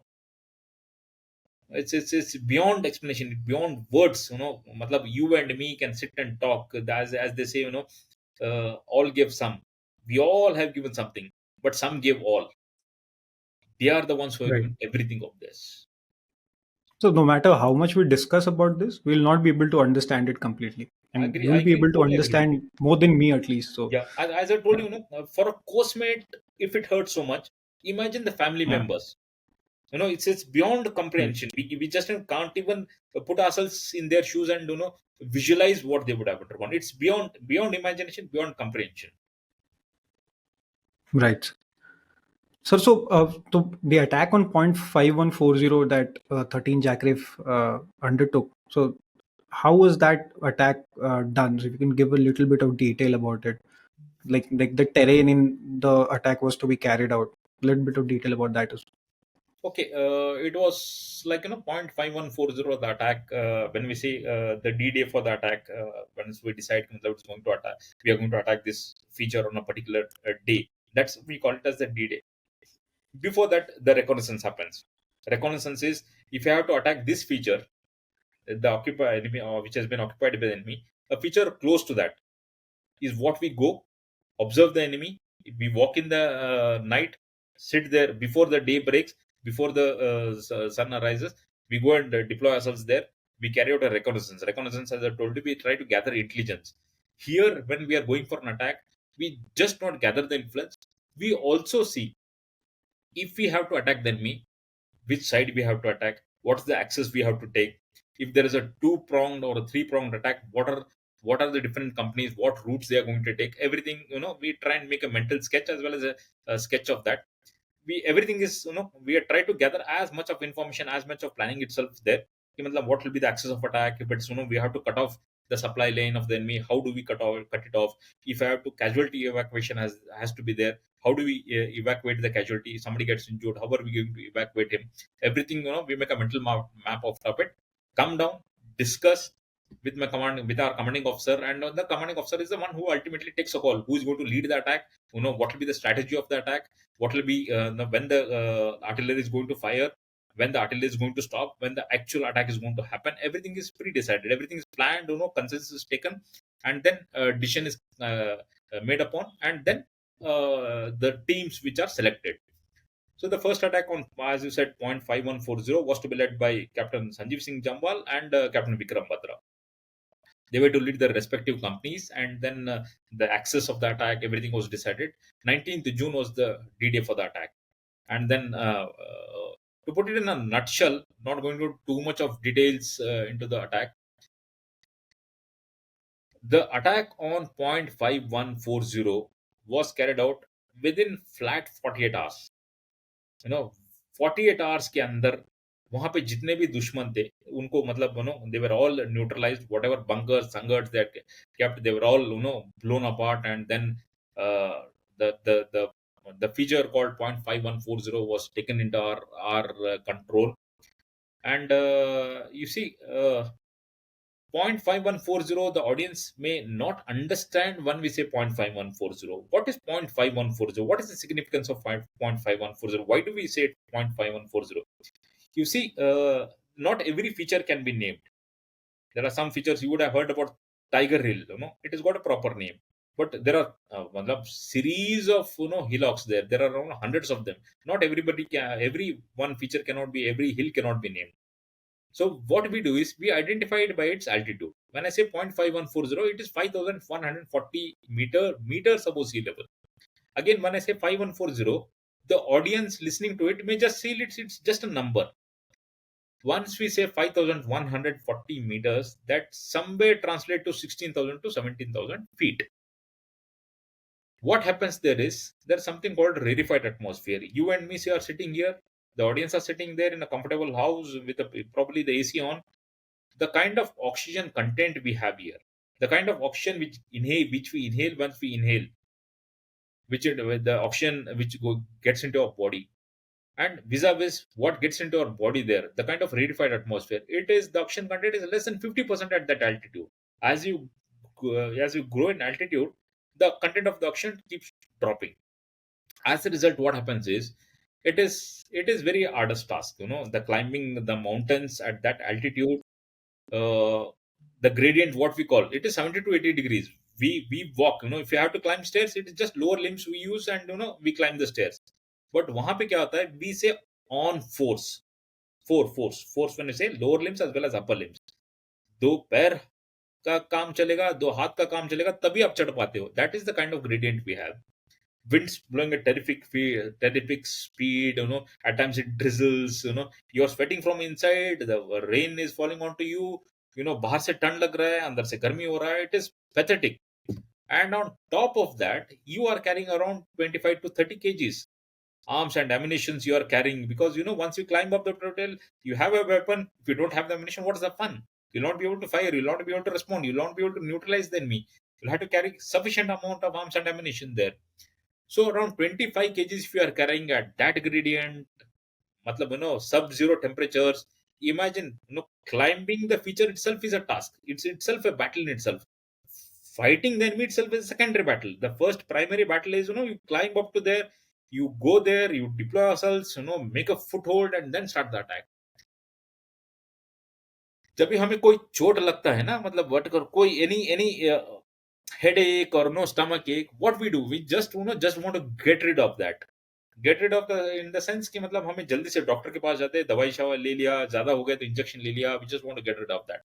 But here you see, 19th June they carry out the attack. By 20th afternoon, or within 48 hours के अंदर वो पूरा neutralise करने के बाद In the war circumstances, you never know. When you are leading an attack, you never know which step is going to be the last step, which breath is going to be your last breath. Because you are walking, a shell lands there, you are blown apart into pieces. You think you are behind the boulder, there a shell lands in front of the boulder, you are blown apart. Or you are trying to run from one boulder to another boulder, somebody observing you takes a sniper shot, you are no more. In spite of all these difficulties, I still remember attack शुरू होने के बाद काफी time हो गया, कुछ हरकत नहीं हो रहा था, कुछ मैसेज नहीं आ रहा था. We all are sitting in that ammunition dump somewhere in between, waiting for the message to come. The first message which comes after 1.5 days was Sanjay Singh Jammwal का सक्सेस सिग्नल था, ओ या मैसेज आ गया. वी नो कि Jimmy sir has done his job, success signal मिल गया, तो उसने whatever task was given to him, that mission he has accomplished. But captain Vikram Batra, Vicky sir was very impulsive, तो सबको उनके इनके बारे में चिंता था, कुछ मैसेज नहीं आ रहा था. And finally at some time later वो मैसेज आता है, ये दिल मांगे मोर. एंड जैसे हमने ये दिल मांगे मोर सुना, तो मतलब सारे मतलब खुश हो गए. It was like festive atmosphere there, कि मतलब दोनों ने सक्सेस सिग्नल दे दिया. Later on they occupied, then we also went, everybody, all of us went there, occupied that post. And imagine वो सब हमने न्यूट्रलाइज करने के बाद पूरा आके अपने कब्जे में ले लिया. We handed over to different post, and then we came back down. नीचे आके festive atmosphere, celebrations, and icing on the cake was 48 hours के अंदर 0.5140 was one. And people would remember that Barkha Dutt का इंटरव्यू हुआ था, वो टेंट में हम सारे बैठे हुए, Vicky sir is giving this message, that वो बोल रहे हैं, बरका दत्त को इंटरव्यू में रिकॉर्डेड है, आपको यूट्यूब पे मिल जाएगा. ही इज टेलिंग कि मतलब my chaps wanted more bunkers to be there, more enemy to be there, we wanted more territory to be occupied. तो वो ऐसे इंसान थे, in spite of all this, in spite of going through all these difficulties, as I told you, you never know which step is the last step, which breath is going to be the last step. In spite of all this, if he says ye dil mange more, मतलब he wanted more enemy, more territory भी captured. अगर उनको शायद छोड़ देते ना, मतलब खुला हैंड छोड़ देते, मतलब वो आगे पोस्ट तक भी चले जाते, probably he would have caused the LC, that kind of a person. So जब what he gave interview, that he actually meant that, जब मैं स्टार्टिंग में बता रहा था कि we rush to doctors to get rid of our ailments, but here is a person, in spite of all those difficulties, he wanted more, and that's why his success signal was ye dil mange more. That was the kind of the personality Captain Vikram Batra was. That first attack was fantastic. Let me tell you, it is being studied till today. To sum it up, मतलब अगर आपको पूरा, अगर आप उस attack का निचोड़ लेना है, तो even today I was given to understand, higher defense management college में, this attack is being studied as a case study. It seems people study this as a case study, how this attack was carried out with these two young officers, and how they meticulously they planned, executed, and carried out that attack, won that feature, 0.5140. This people study till today in the higher defense management college. And that too in a such a difficult situation where like anti-tank bullets are getting fired at you, you're climbing, and Yes, yes. obviously enemy is firing from the top. If you have seen the first photograph which came in the newspaper after 5140 was occupied, the enemy arms and ammunitions which are captured, you will see 120 mortar. It's an area weapon. 120 mortar. You will find universal machine gun there. Imagine at that altitude, the enemy is sitting fortified behind the fortified bunkers. What they had done was they had built. There are a lot of loose rocks there. Loose rock है, compound wall जैसा बना दिया उन्होंने. So they are safe guarded, they are behind that borders. बीच में से एक पत्थर निकाल दिया, वहां पे एक वेपन रख लिया. And you tell me how much time, at the rate of 30, 40, 50 bullets per minute, all you have to do is squeeze the trigger, and you'll have to fan your weapon like this. 10 बंदे आ गए, 20 बंदे आ गए, मतलब सबको गोली लगेगा. इन spite of sitting behind the boulders, we in the open, but still we managed to capture that bunker. That is the kind of the bravery, the grit, the determination was shown by the army defense personnel there. Yes, sir. So during an attack, like that, the attack were being carried out during Kargil War. So is that true that food supplies are also sort of limited? It and the is, kind of what happens equipments that is, we had. Yeah, once you carry out the attack, once the attack is on, so that means the enemy is also aware that the attack is on. So yeah, enemy would have definitely conveyed behind, or the enemy behind across the LOC would also know the shelling is happening. The enemy sitting on top is also firing. In that position, what happens is, somebody enters into the battle zone, a company enters into the battle zone, the firefight is on, the contact with the enemy has been established. So what happens is, they are sitting on top. Somebody coming in the open is brought upon direct fire. Somebody wants to supply food, somebody wants to get arms and ammunition, somebody wants to get into that battle zone, is always targeted, is always exposed. So it's not that food cannot be supplied, it's not that arms and ammunition cannot be supplied. It can be supplied, but it comes at a cost. So we have to draw a line. Are we willing to take that cost? Are we willing to take that burden? Are we willing to take that cost for to feed people? Ammunition is one thing which is cannot be compromised. You need ammunition to fight. You need ammunition to neutralize the enemy. You need ammunition to occupy that posts. But food is one thing which can be compromised. There are a lot of people who sacrifice their food. As in my case, when I come to 4875, I'll narrate that incident upon you, because food was a priority two for us. Food was never a priority. Arms and ammunition was the priority. The mission was more important to us. right, sir. Sir, we've also heard that when the attack on 4875 was going to happen, uh, Captain Vikram Batra sir was also running a fever, and he sort of volunteered to go there. Is He that did. true? Yeah, At that altitude, when you get exposed for 2 odd days, 2 nights, when you're yeah, in the open, it takes a toll on your body. yeah. है ना, मतलब आप उतने ठंड में बाहर बैठे हो without any cover, at that altitude winds are blowing, at times it used to rain. You're in the open, मतलब बर्फ पड़ा हुआ है वहां पे, you're in the open with nothing to eat ना, मतलब sleep deprivation है, you have to be alert 24 hours, so that takes a toll on your body. So yes, there was, as I told you, acclimatization का gap timing नहीं था. 0.5140 attack खत्म हुआ, तो then we already started planning for 4875. As I told you, 4875 attack करने से पहले 5140 हम जीत के आए थे. तो 5140 को 4875 अटैक के बीच में ज्यादा टाइम नहीं था. We had to start preparing for the next attack. As I told you, the luxury of time was not there with us. So the immediately 4875 attack, we started planning and executing. So that had taken a toll on his body. He was not really keeping well. When this 4875 attack carried out for almost 3 nights, 3 nights and 3 days, because it was very tightly held feature. So that is the time Captain Vikram Batra had volunteered to carry out that attack. As a matter of fact, I will narrate you the 4875 feature and entirely, and then his role will also come. तो 4875 पे जो attack था, 5140 हम खत्म करके आए, तो then we were mighty thrilled, happy, that interview with captain Barka Dutt, and then Vikram Batra's photograph being published in the newspaper with the huge catch of arms and ammunition which we had seized from the Pakis. So all that, that euphoria was there. But I was wondering कि मतलब, I had left GR TOEFL, I could have gone to MS, but I had chosen to join the defense forces. I was so near, yet so far. Imagine 71 was the last war what the Indian Army had fought. I was not even born then. And here I am there. I joined the Indian Army with the intention to do something, of course. And I'm in the midst of battle, but I'm not given an opportunity. I'm seeing people, Vicky sir को करते हुए देख रहा हूँ. मतलब we already lost Jasrotia sir. We already lost a sizable number of people by then. And then I'm wondering कि मतलब मुझे मौका कब मिलेगा. तो 4875 अटैक का 4th जुलाई डेट डिसाइड हुआ. उससे पहले रिकॉग्निशंस हो गया. हम सारे नीचे आके we had plan discussion, everything happened.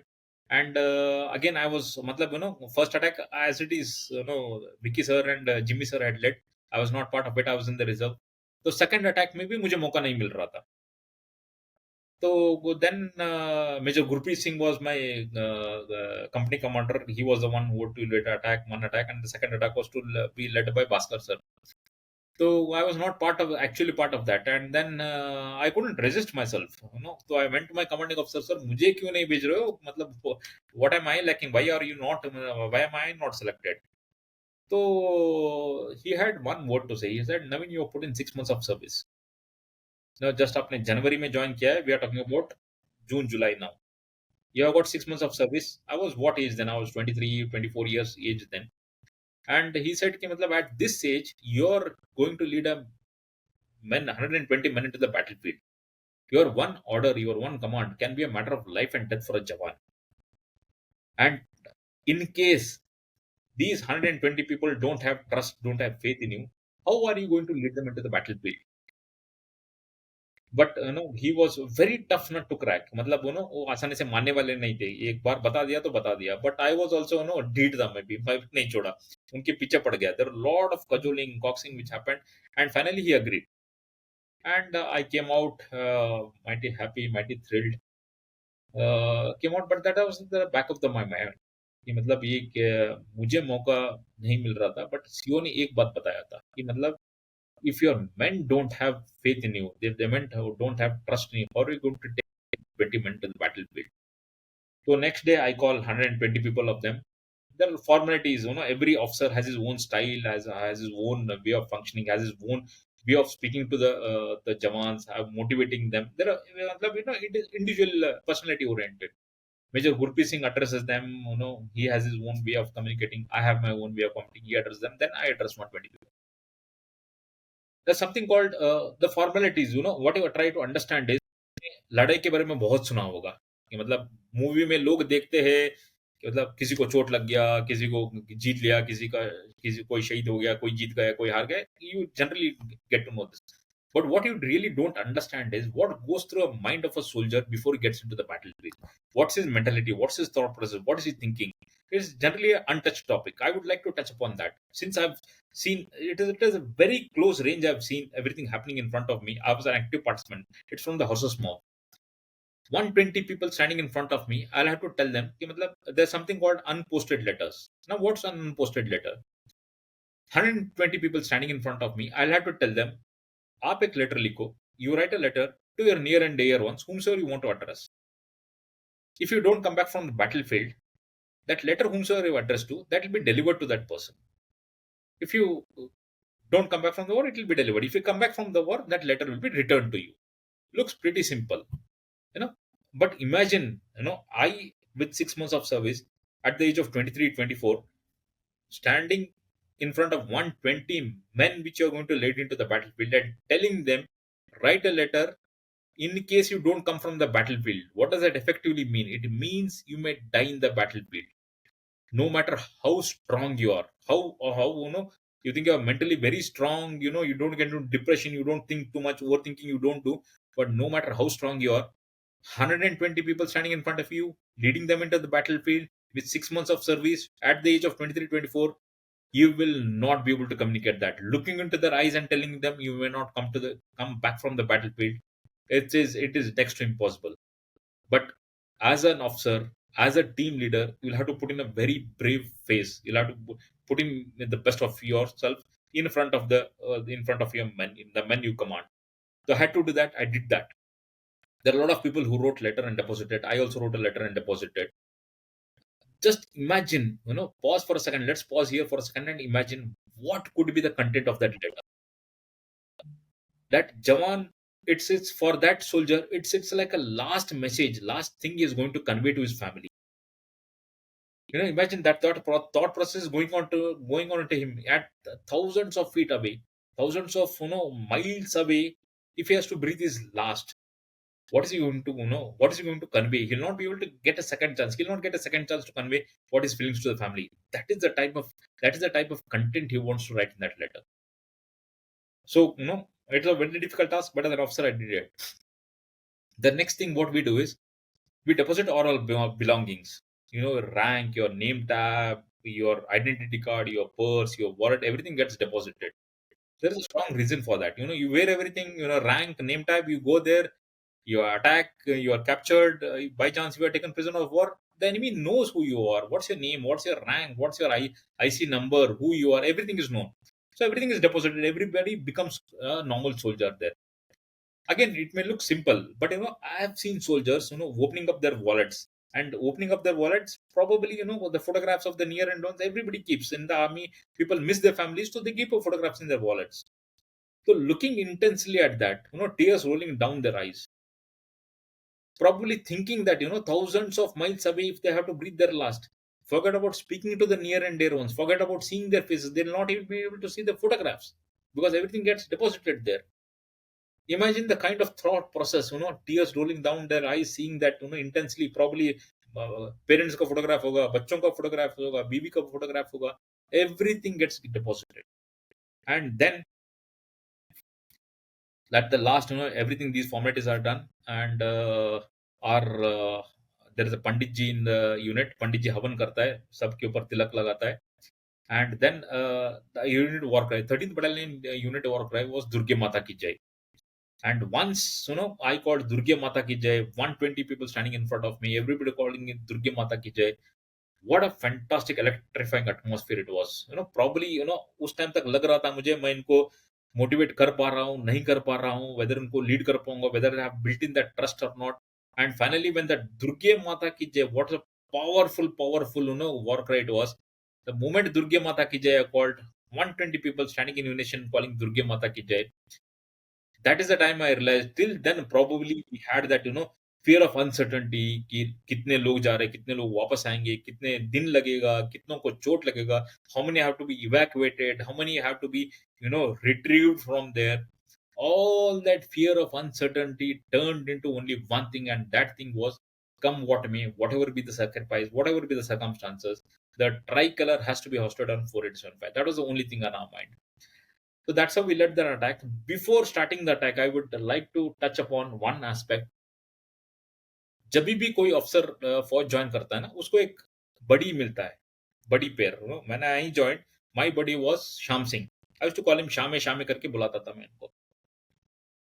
तो Shami was for January I joined, he joins along with me, and June July तक he was there, what action we carry out.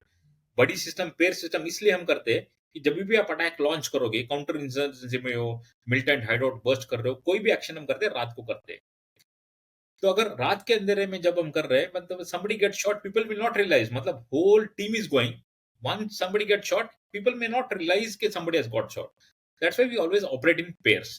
तो मुझे चोट लगता है, मेरा बडी को पता है, जो मेरे साथ में रहेगा, साथ में एंटर करेगा, साथ में एग्जिट करेगा, उसको पता है कि मुझे चोट लगा है. अगर उसको चोट लगता है, मुझे पता है. So we always operate in pairs, a team with but in pairs. तो मुझे ऐसा श्याम सिंह के साथ काफी सारा मौका मिला था कि मतलब जो भी हम एक्शन करते थे, साथ में करते थे. When this attack was there on 4th July, we had to launch. Sham Singh was not keeping well. From the past 3 days, again, he was with fever. वहाँ पे ऊंच नीच हो जाता है because of the terrain, because of the atmosphere, because of the exposure. So people might fall sick. Sham Singh was also not keeping well. So I had sent a message across to him that Sham Singh will not participate in the war. The moment he came to know about this, I had conveyed it to my senior JCO. Senior JCO conveyed it to him that he will not join the war. The moment he came to know about this, trust me, he came running to me. And quote unquote, he says, साहब अच्छे दिन में आपके साथ था, अभी बुरा वक्त आया हुआ है, मैं आपको अकेला कैसे छोड़ दूं. भगवान ना करे आपको कुछ हो गया तो जिंदगी भर मैं अपने यूनिट में मैं पलटन में अपने घर में मुंह कैसे दिखाऊंगा. तो इमेजिन इस thought process. He is thinking अगर मुझे कुछ हो गया, and if it doesn't accompany me, how is he going to face the world after that. So that was the level of attachment we had as a buddy.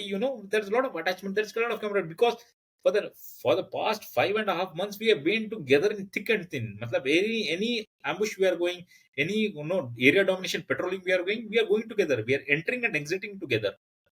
So he didn't want me to go alone. He came and approached me, and seeing his commitment, I thought कि अगर मुझे जाने के लिए CO मना कर देता, मुझे कितना दुख लगता. So probably this guy will also feel the same thing. I said कि Shami तू भी चल. And the moment I said कि Shami तू भी चल, I used to call him Shami. His name was Sham Singh. I used to call him Shami. The moment I said Shami तू भी चल, I could see him, fisting his pump in the air and running to collect his weapon.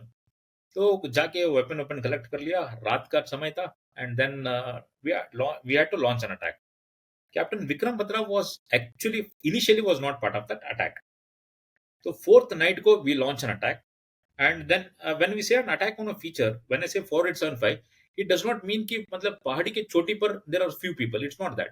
There are series of bunkers and sangars which have been built. Every feature has to be cleared one by one. एक जहां पर ridge line हम इनको बोलते हैं, ये पहाड़ी का चोटी है तो this is ridge line where you can climb. It's called a ridge line. Wherever there is a possibility of anybody climbing up that mountain, they would have built bunkers and sangars there. It's an obstacle. तो वहां से वो लोग firing करना आसान रहता है. तो we they want to check our flow. तो they would have built series of sangars and bunkers there. तो 4875 जब हमने 4 जुलाई को अटैक लॉन्च किया, तो 5th अर्ली मॉर्निंग तक पूरा चढ़ाई था, हम चढ़ते रहे. 5th अर्ली मॉर्निंग तक what I realise is the first 3 bunkers I could notice. The first 3 bunkers को मुझे नोटिस करने के बाद मुझे ऐसा लगा कि अगर 120 people in Indonesian start entering there, the surprise element will be lost. The enemy will come to know we have launched that attack. Probably they were sleeping early in the morning. It was not even daylight. They were sleeping, I wanted to encash that surprise element. I didn't want the enemy to get up and start firing at us. If they start firing, we'll not get a foothold. So what I decided is I select a team of 10 people. The idea was there are 3 people to attack on the left bunker, 3 people to attack on the right bunker, and I with 4 of my men will attack the center bunker. And the idea was you start crawling towards the bunker. The team will crawl towards the bunker. One team towards the left bunker, one team towards the right bunker. I with 4 of my men will crawl towards the center bunker. And once I see that both the teams, the left team and the right team, have reached their respective places, I have reached my place, I'll give a signal. And moment the signal is given, all 3 teams together in unison will draw the hand grenades, lob that hand grenade, and immediately draw weapons and will pump in bullets into the bunkers. So that was a plan decided. We start crawling. The left team reaches, the right team reaches, and I also reach the position. I see that both the teams have reached. I give a signal. And Aditya, believe me, जैसे हम बैठे हुए ना, हम दोनों बात कर रहे हैं, पूरा बाहर पूरा सन्नाटा है. Imagine on a hillock, early morning, मतलब late night, pin drop silence. Nobody knows what's happening. 3 teams have reached, ready to fire the grenades. Pin drop silence से एक साथ हमने ग्रेनेड निकाला, एक साथ हमने ग्रेनेड फेंका. And the moment the grenade blast, you can imagine the whole hill was lit. जैसे मतलब एक साथ hell broke loose बोलते हैं ना, it was hell broke loose. Firing, हमने ग्रेनेड डाला, वेपन्स ड्रॉ किया, फायरिंग करना शुरू कर दिया. एनिमी को पता चल गया, the enemy knew that attack has come, they started firing. To counter that, my men sitting down low, they also started firing so that up above, so that they also can check the flow. They also respond to that so that the enemy is subdued. So in that bargain, what happened was we managed to capture the first 3 bunkers because the enemy was not aware in the initial stage. The enemy was taken by surprise. Before they could react, we could neutralize them. And once we neutralize them, we have to sanitize the bunkers. Sanitize the bunkers means we'll have to take out the enemy bodies which are lying there. We'll have to take it out. We have to look for any mines if they are hidden. The mines have to be diffused. And obviously the blood has spilled there. You can't go and sit there or stand there and start taking the positions. So ice को उठा के उसके ऊपर डालना पड़ेगा so that that blood which is spilled there, that gets diluted. So all, and the weapons which are sighted down, मतलब the enemy बैठा हुआ है, वो नीचे की तरफ weapon किया हुआ है. Now what we have to do is we have to carry out the attack forward. So the weapons have to be realigned. So the realignment weapons has to be done in coordination. कि हम आपस में अपना fire ना खोल दे. So that sighting of weapons has been done clearly or not, properly or not. I was trying to visualize that. I was trying to see that. It was early morning, the sun had just started to rise.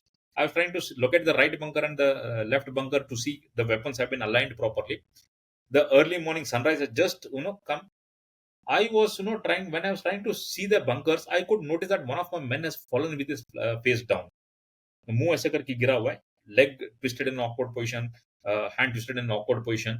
The moment I saw that, I realized matlab, this person may not be alive. I couldn't make out who he was because face was lying facing downwards. तो hand over that post, come running towards that person. दिमाग में ये है कि मतलब वो बचा नहीं है, but मतलब दिल से ये लग रहा है कि let him be alive, I'll send him below, get him treated, and then at least we try to save him. Early morning sunrise facing on his head, I go and twist that body. When I see that young rays falling on his face. What he is, Sam Singh was no more. Aditya, it was losing Sham Singh was such a jolt for me. Shame ko, matlab, when I saw that he had sacrificed his life, felt so bad. Matlab, I don't know. I can't even express how I control my tears. Now imagine as a team leader, if I start crying, if I start shedding tears, entire set of 100 of my team members are looking at me, and if I start crying, what will be impact on those 100 people? So I didn't want to know. I didn't want these people to lose the will to fight the battle. So I had to literally, bite my the thick coat which I was wearing. I was biting that to avoid the tears rolling down my eyes. And I felt so bad subsequently when I got injured. I came to know he had written a chit in his pocket. It's him. He had written, "ये जिंदगी भी क्या जिंदगी दुश्मन को मारे बिना ये जिंदगी भी क्या जिंदगी मौत के बिना."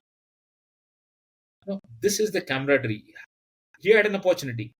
He had that. If he wanted, he could have stayed back. He didn't have to participate in the battle. But still, he chose to come to the battlefield. He chose to be with me. And ultimately, he made the ultimate sacrifice. That is camaraderie for you. In the Indian Army, you'll find nowhere else. And जैसे आप सब लोग sleeping bag के बारे में सुना होगा, you go to trips जाते हो, trekking जब जाते हो, you carry sleeping bags. We also carry sleeping bags, but sleeping bags are not sleeping bags for us. These are body bags. Shyam Singh का बॉडी जब मैं उसको स्लीपिंग बैग में डाल के जिप क्लोज कर रहा था ना, that is the time I was telling myself, Shame, I'll make these buggers pay for this. I'll ensure that these buggers pay for what they have done to you. I put them in this thing, sleeping bag, and we send his body down. And these aspects are part of the battle. It will keep happening. I knew that, and we carry on the attack. To cut the story short, I told narrated incident of fifth early morning. Fifth entire day we fight. Fifth night the fight is on for us because every inch of the territory is important. From one boulder to another boulder, if we are moving from one boulder to another boulder, if we are running from here to here, people are covering fire into us. We are moving from here to here. That means we have covered that much distance. We are inching closer towards the final objective. One bunker neutralized, we have got a strong foothold. We are another Sangad neutralized. That means we are going ahead. We are going ahead. For every inch we keep, that matters for us. We keep on moving. Fifth day we fought. Fifth night we fought. Sixth afternoon तक लड़ाई चलता रहा. Sixth afternoon, that is the time my commanding officer sends a message to me. आप खाने के बारे में पूछ रहे थे ना? Sixth afternoon he sends a message to us. The message was, fourth afternoon was our last meal. 48 hours have elapsed. We have not had anything. तो he sends a message कि आपको कुछ खाने के लिए भेजो क्या? तो मुझे पता था अगर खाना आना है तो मतलब it has to come right from the bottom. Fighting for almost 48 hours, we had started to lose our ammunition. So I go back on the radar set and convey back to my commanding officer through my this thing, Major Gurpreet Singh, that sir आप खाने की चिंता छोड़ दीजिए. हम लड़ाई लड़ते लड़ते एमिनेशन कम हो रहा है, एमिनेशन भेजिए. तो यू वुड बी वंडरिंग कि मतलब 48 hours how did we survive. कुछ तो मुंह में जाना चाहिए, बॉडी को एनर्जी चाहिए. What we used to do is, in the month of July also, you'll find snow-capped hills there. तो जो बर्फ ऊपर पड़ा रहता था, we have walked over it, somebody has got shot, blood has spilled, shelling has happened. So it's all blackish, it's all messy, the upper part. So what we used to do is, we used to scoop out the entire upper layer of the ice. And the lower layer of the ice, which is relatively fresh, we used to put that in our mouth.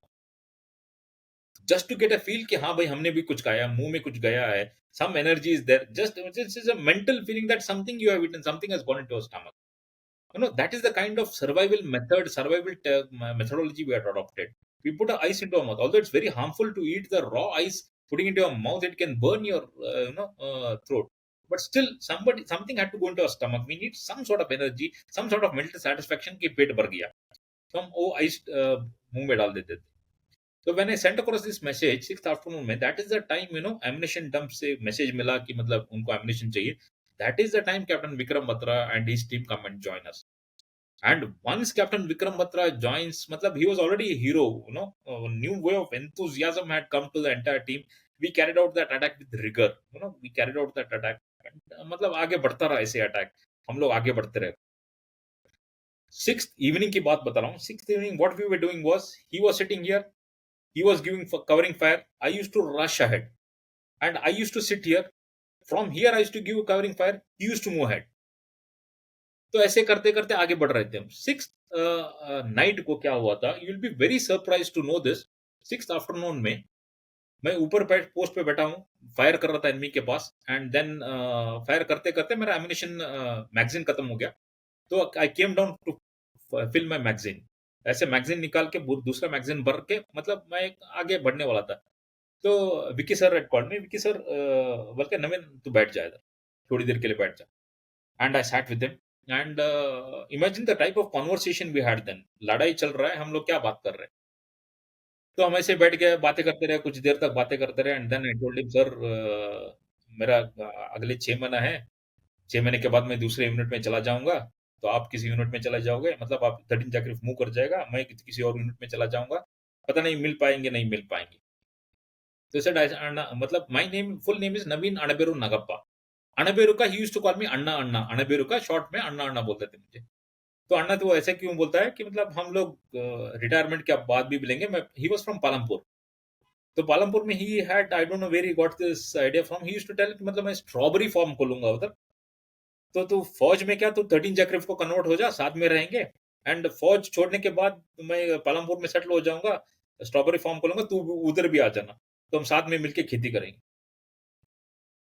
तो ये सब बातें हो रहा है, मतलब वहां पे लड़ाई चल रहा है, शेलिंग हो रहा है, फायर फाइट चल रहा है, वहाँ हम दोनों बैठ के ये बातें कर रहे हैं. बातें करते करते फिर मैं थोड़ी देर हो गया, देन आई सेड कि सर मैं चलता हूँ, मतलब मैं मैगजीन फिट किया, मैं आगे चला गया. तो देन रात भर लड़ाई ऐसे चलता रहा. सेवेंथ अर्ली मॉर्निंग, टू मतलब to finally to sum it up, seventh early morning क्या हुआ, I was in the last but one bunker. There was only one bunker of enemy left. Had we occupied that, point 4875 would have been ours. I was carrying an AK-47 in my hand. To the right is a boulder. On the other side of the boulder is the enemy last post.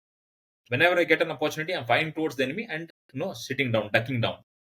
Seventh early morning, what they do is they lob a hand grenade. Hand grenade आपने देखा है ना, pin निकाल कैसे फेंकते ना. The hand grenade is lob. I am sitting here with an AK-47, leg stretch, the hand grenade falls in front of my feet. Let me tell you the design of a hand grenade, how a hand grenade is designed. If you remove the pin, lob the grenade, immediately if it blasts, the person who is lobbing it will get hurt. तो the design is you remove the pin. मतलब movie में ऐसे दिखाते हैं, तो pin ऐसे निकाला जाता है, मूवी में ऐसे दिखाते हैं कि दांत से निकाला. Either ways, you remove the pin, lob the grenade, it goes and falls there. It has got a time lag of 4 seconds. It goes and falls there. In 3-4 seconds, it blasts, so that there is a maximum impact is there. A lot of people get injured. And they say killing radius is about 10 meters. It depends upon the type of grenade, type of constrained space you are sitting in. It depends on that. Anything between 5 to 10 meters is the killing radius. So anything in and around 5 to 10 meters is blown off, is shredded into pieces. Such a hand grenade lands in front of my feet. Now, what options do I have? It's an L-shaped bunker. If I am sitting on one side, two of my men are sitting on the other side. So what options do I have? Grenade in front of my feet, I cannot kick the grenade. If I kick the grenade will roll towards my own men. My conscience will not permit that. How can I kick the grenade towards my own men? The second option is to get up and move away. I'm sitting in a sangat, very narrow opening, and that too at one side. If I get up, the enemy is observing. They have lobbed a grenade. They know there will be some harkat, there will be some movement. They'll be waiting for an opportunity, somebody to get himself exposed so that they can take a pot shot. So that option is also ruled out. What do I do now? I knew it has got a time lag of 4 seconds. It comes and fallen down. Now I have got 3 to 4 seconds to react. What do? I can't kick the grenade. I can't get up. So only option left was for me to pick it up and lob it back. I picked it up and tried to throw it back towards the enemy. Now imagine, आप सबने festival में पटाखे फोड़ा होगा, तो मतलब जैसे ही आप you lit the cracker, how far you run. But here is a live grenade with a killing radius of 5 to 10 meters. I picked it up and tried to lob it back. You will appreciate, if you want to throw something away, you need a proper swing of your hand. But since I was sitting in a constrained space, and that too at the wrong end, I didn't get that proper swing. Picked it up, tried to lob it back, but unfortunately hit the boulder, rolled back, and fell in front of my feet again. So out of those 4 seconds, probably I've lost 2 to 3 seconds and just about 1 odd second to go. I am not exaggerating. I am not dramatizing the whole thing. I have seen death at a very close quarter. I remember how that grenade rolled, what sound it made, how it came to halt. Everything I remember. In those fraction of a second, once it came back and fell, I told myself, Naveen, you're not going to survive. This is your last. And in those fraction of a second, it was like everything started flashing in front of my eyes. My childhood, my parents, my brother, my sisters, my college, my training, everything started flashing in front of my eyes. I knew I'm not going to survive. But in those fraction of a second, I started realizing when I die, it will be devastating for my parents. They'll be heartbroken. But imagine if I sit like this, the grenade takes off, my entire upper part of the body will be blown off. What will they send home Naveen as? Some scattered bone pieces, muscle pieces put in a gunny bag, and if they send home, will my parents ever excuse me? Will my parents not want to see my face for the last time? There was only one prayer on my lips. Let my face be intact, oh God, so that my parents get to see me my face for the last time. With this prayer, there is in the big boulder, and between that boulder and the sangat, there is a small opening. I jumped to that between the boulder, and what happened was my upper part of the body when I jumped went behind that boulder. However, my legs got exposed because it was a very small opening, and then the grenade takes off. Before I could realize, there was smell of cordite, there was smell of burnt flesh. The bunker which I was sitting in had collapsed. For the next 15 seconds, I did not know whether I'm dead, whether I'm alive, whether I'm state of hallucination. I was not knowing anything. I couldn't sense anything. For the next 15 seconds, I was not in a state of imbalance.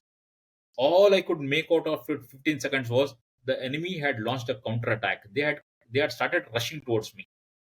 15 seconds later, when I was trying to regain, what happens is if you're in a senses, if you get hurt, immediately the pain reaches the brain.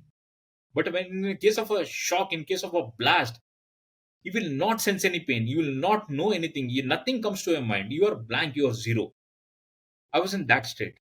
What I see in those 15 seconds later was the enemy trying to launch a counterattack, and by then somebody, what I could visualize, what I could see very faintly was somebody running towards my post, firing towards the enemy. And once I stand there, the dust is just settling down, smell of cordite, there are ringing sound in my ears, dust all over, not able to see clearly. Vaguely, I see somebody standing there. And the first thing which comes to my ear is, Naveen, to darna nahi, main aa gaya hoon. And when I see that, when I hear that, when I see Captain Vikram Batra is standing in front of me, he's firing towards the enemy. And once I saw him, that is the time I realized I am alive. And I told myself, Naveen, if अभी तक तू नहीं मरा है, तो आगे भी नहीं मरेगा. My AK-47 was lying on one side. I picked it up and started firing towards the enemy. By then, my men also knew that Naveen Saab ko chot lagi hai. They also started firing towards the enemy. And then Captain Vikram Batra standing. That's the time I realized I'm alive. And then he drags me out of the bunker because both my legs injured. I couldn't have got up. I couldn't have walked. So the only way was he drags me out of the bunker and takes me out good about distance there.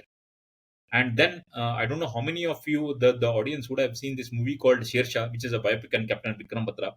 This scene has been captured in which I get injured. The grenade is locked into the bunker. I get injured, and Batra sir rescues me.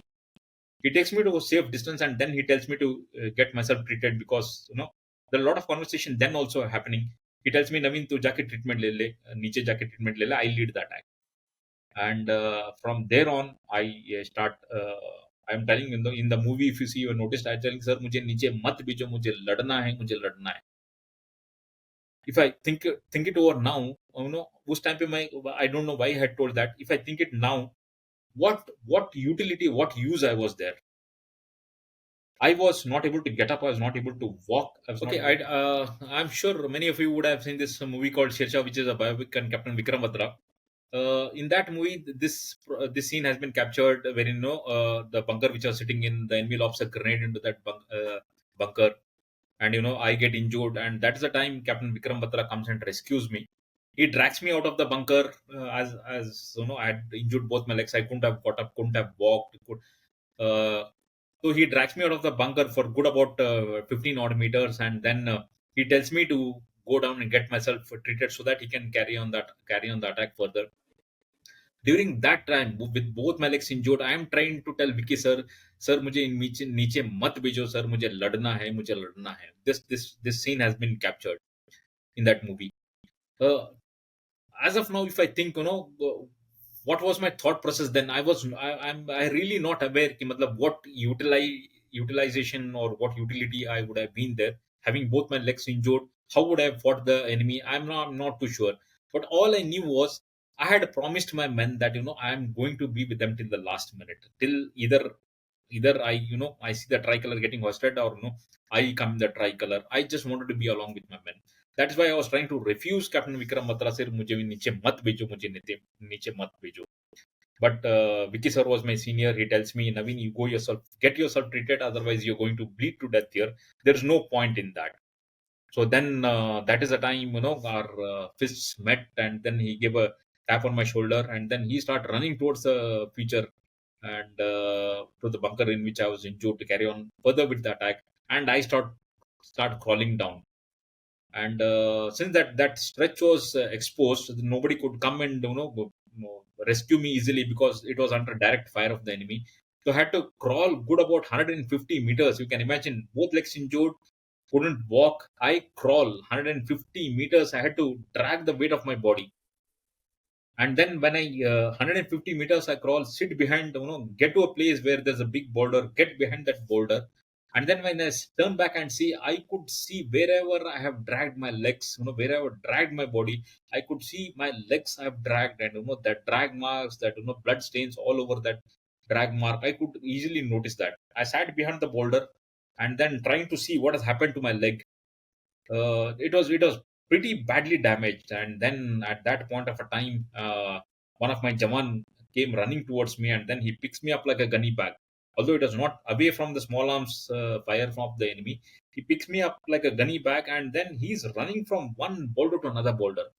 And during that sprint in which he's carrying me, although he couldn't have run very fast carrying me, but he's running from one boulder, and he's dashing, he's jumping behind another boulder, he's falling down along with me. And within that time, I can see that the enemy is firing towards us. They want maximum casualties, they don't want somebody to get evacuated. So then they are firing. I could see that he's running. At that point of a time, I could see the enemy firing at me, and the bullets hitting the eyes, and the eyes getting scattered. And he is running from one boulder to another boulder, falling down along with me, and then again getting up, picking me up, and then again dashing to another boulder. During that time, you don't realize what's possible, what's not possible, what can happen, what cannot happen. I was trying to see back. My leg was literally dangling. Had somebody put some force and dragged it, it would have come apart. It was in that bad shape.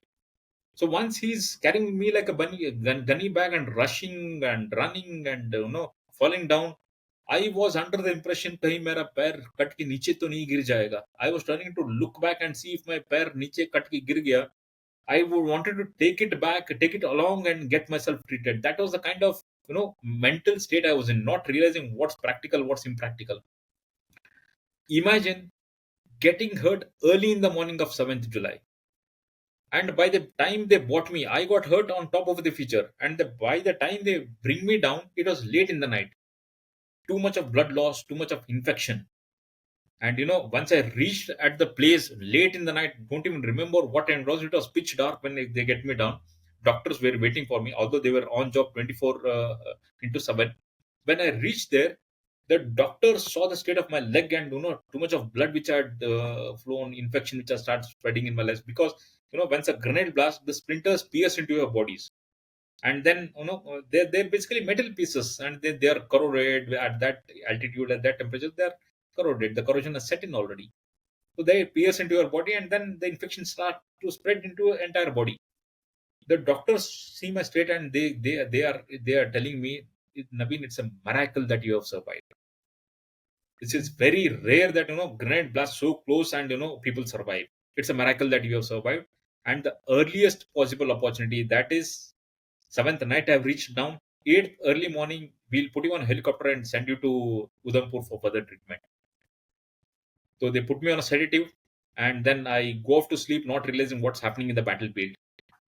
8th early morning, they wake me up. My nursing assistant is coming me. There is a helicopter waiting for me there because we didn't have night flying capabilities then in the helicopters.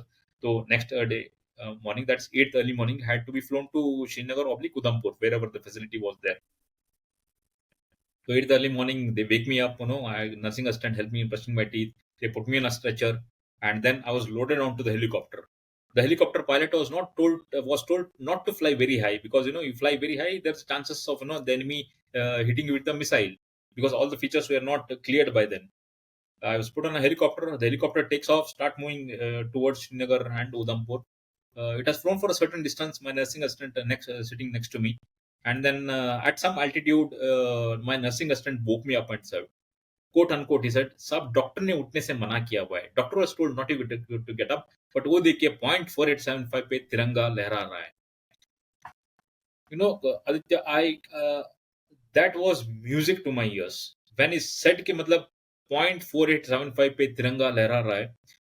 It was such a solace to me that I tried telling myself in मन में मैं सोच रहा हूँ कि नवीन, the mission has been accomplished. The task which has been given to you has been accomplished. It's immaterial. It is of no consequence whether you survive, whether you don't survive. You have left a legacy. You have created history. Whenever Kargil War will be spoken about, whenever 4875 will be spoken about, your name will also be there, no matter how small. But you will be remembered. So the 0.4875 has been won, the mission has been accomplished. I couldn't resist myself. In the stretcher itself, I sat down, I saluted the national flag, and I was about to lie down. When I was about to lie down, the nursing assistant again told me, साहब इसके लिए हमने कीमत चुकाई है. Means मतलब we had to pay a very heavy price for this. मैंने कहा उस्ताद, उस्ताद, we generally call them उस्ताद, उस्ताद हमने क्या कीमत चुकाई है? तो he said, साहब कैप्टन विक्रम बत्रा नहीं रहे. So that was probably, that was too difficult for me to bear. That was too difficult for me to take. And I was in a state of semi unconsciousness. The moment I heard this ki saab Captain Vikram Batra nahi rahe, I went into a state of unconsciousness. I fell down onto the stretcher, and next I woke up was in the hospital. As the helicopter had only landed, I was to be taken to the operation theater for nursing my wound. That's the time I wake up. वहाँ पे मेरा treatment पूरी तरह से ठीक नहीं हुआ, because there lot of infection. I was shifted to Delhi base hospital. Delhi base hospital में मेरा प्रिलिमिनरी ट्रीटमेंट हुआ, and then army has a super specialized hospital which is called as research and referral hospital in Delhi. I've shifted to research and referral hospital. There they started attending to my infection, because they initially firstly had to cut down the infection, then to firstly there was so much of blood loss. Firstly, life saving was important. Then they saved my life. Then they had to control the infection so that the infection doesn't spread into my entire body. Then they had to the efforts have to be made to save my leg. Then the reconstructive surgery had to happen. There are a whole lot of surgeries which, believe me, 21 months I stayed in the hospital. 21 months in the hospital. I underwent 8 major surgeries. Minor surgeries, I don't even remember how many minor surgeries I underwent.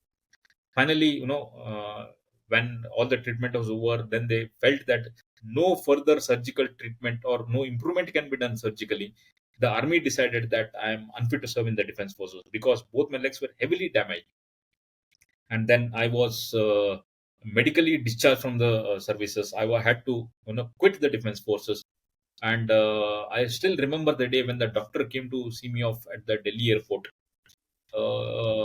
He had told me, because I was on I was on crutches. I had crutches on both my hands and braces up to my knees. Both the legs were braces. It was covered with braces. All my weight of my body used to fall onto the knees and then get transferred to the braces. No weight had to come below the knee to my legs, because my legs were shattered. In that state, I was medically discharged from service, and the doctor had come to see me at the airport. He had told me, Naveen, it's unfortunate for the rest of your life. You'll have to walk with support. You'll not be able to walk without any form of a support. You will have to take support and walk for the rest of your life.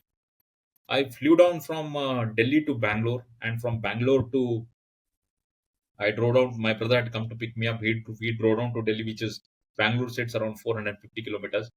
All this journey, well, there's only one thing in my mind. All I wanted was I wanted to be independent. I didn't want to be dependent on anybody. because there was a long life ahead of me. I was just 25, 26 years of age by then. By the time 2 years of treatment was over, I didn't want to be dependent. There was a long life ahead. And trust me when I say this, I came back home, stabilized myself, and that is the time the grind started. There are a lot of physiotherapy which I underwent. There are a lot of exercises. There are a lot of yoga, breathing exercises which I started. Believe me, half an hour of exercise, रात को नींद नहीं आता था, इतना दर्द होता था. But I didn't give up. I kept on pushing myself. I kept on doing the irrespective of the pain, irrespective of the sleepless nights I've spent. I kept on pushing myself, and by God's grace, by the God's grace, and myself through a lot of grind, a lot of physiotherapy, a lot of pain associated with that, but still I didn't give up. And then ultimately, by God's grace, there came a time when I gave up one crutch, I gave up one brace, I gave up the second brace, and finally I gave up the last crutch as well. And yes, today, if you see, 25 years down the lane, I'm able to walk without any support. I drive. I love driving. I play golf. I do yoga. I hit the gym occasionally. You know, yes, this has been, to sum it up, there are a lot of people who call me unfortunate. Naveen, how unfortunate you are. You get into the defense force, train for 1 year, serve for 6 months, the hospitalization period of 21 months. So your service is much less than anything else. Considering the training period as well as the hospitalization, service is just 6 months. But injury, you carry it for the lifetime. How unfortunate you are. But I would like to say one thing. I consider myself the most fortunate person in the world. Who else will get an opportunity to do whatever he intended to within a span of 6 months in the army to serve the motherland, do something for the nation? In the bargain, if you had to sacrifice something, it's worth the sacrifice.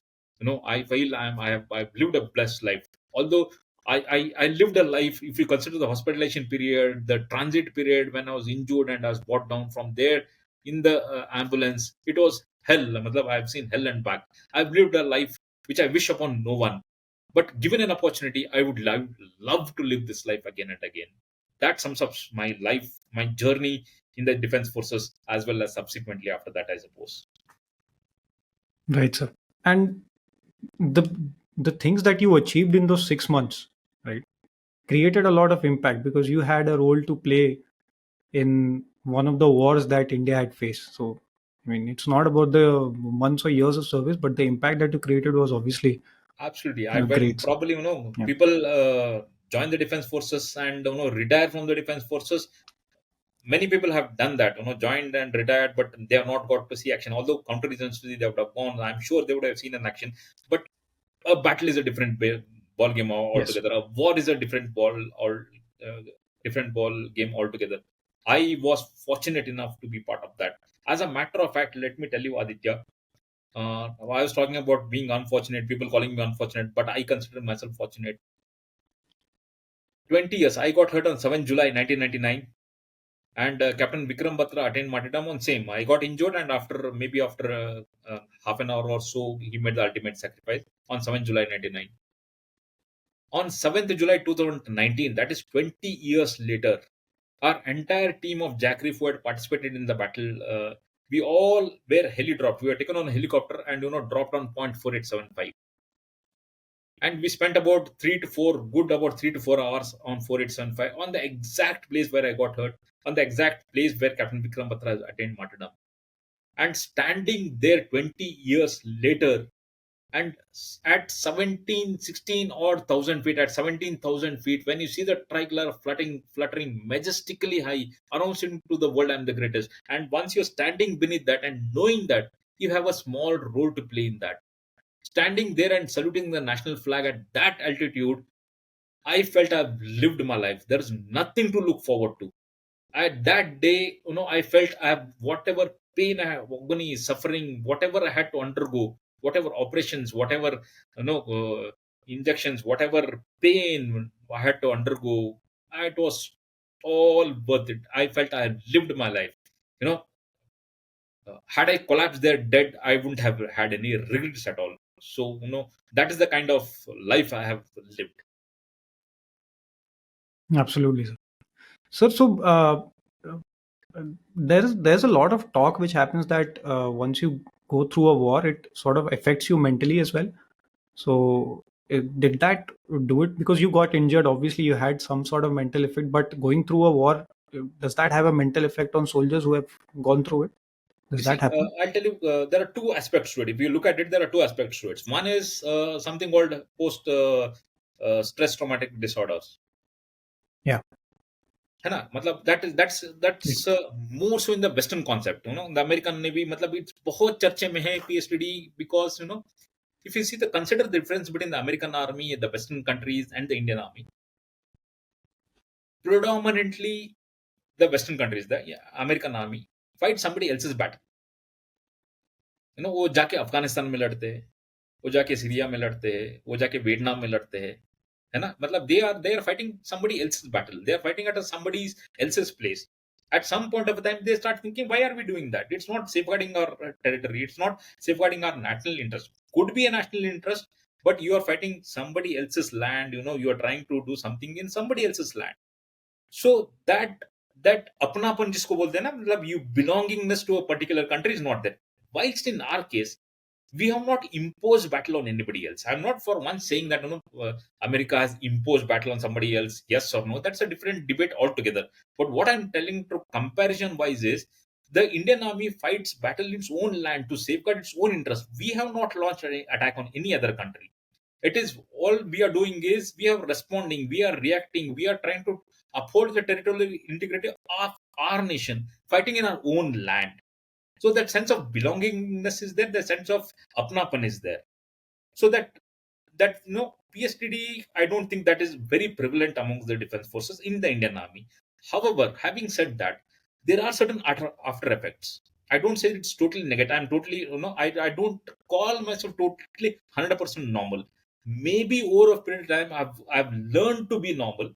But I'll tell you, in the initial phases, once I was out of the army, I've trained for 1 year, served for 6 months, and seen the most intense of the battle. At a very tender age, I've seen a lot of deaths. I've seen a lot of injuries. I've shot people, knowing that I pull the trigger, I'm taking somebody's life. I've done that. It plays on your mind. When I got injured, there were for many years.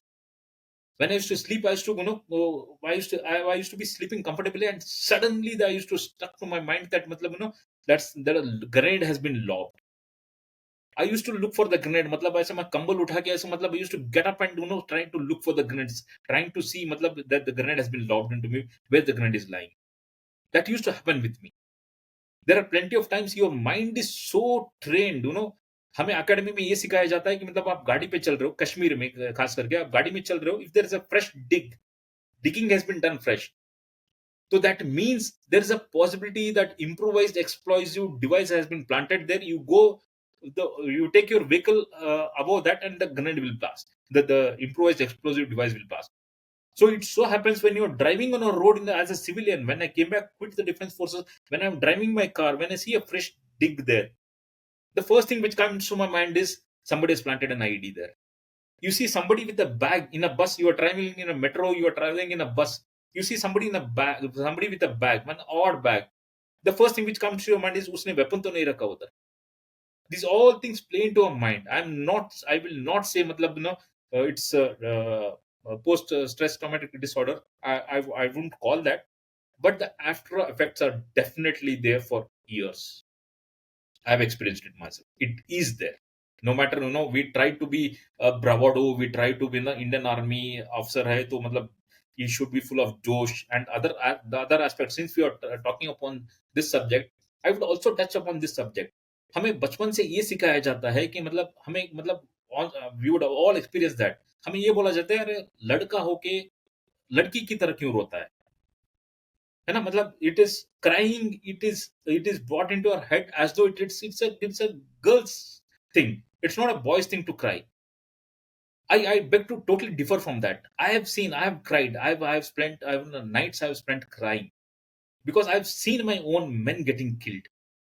I've seen people getting shot. I've seen people holding them in my hands and breathing their last. It does happen. The after effects are there for sure. Yes. So, like you mentioned, right, PTSD is not there because the motivation is sort of different for us. We are not fighting.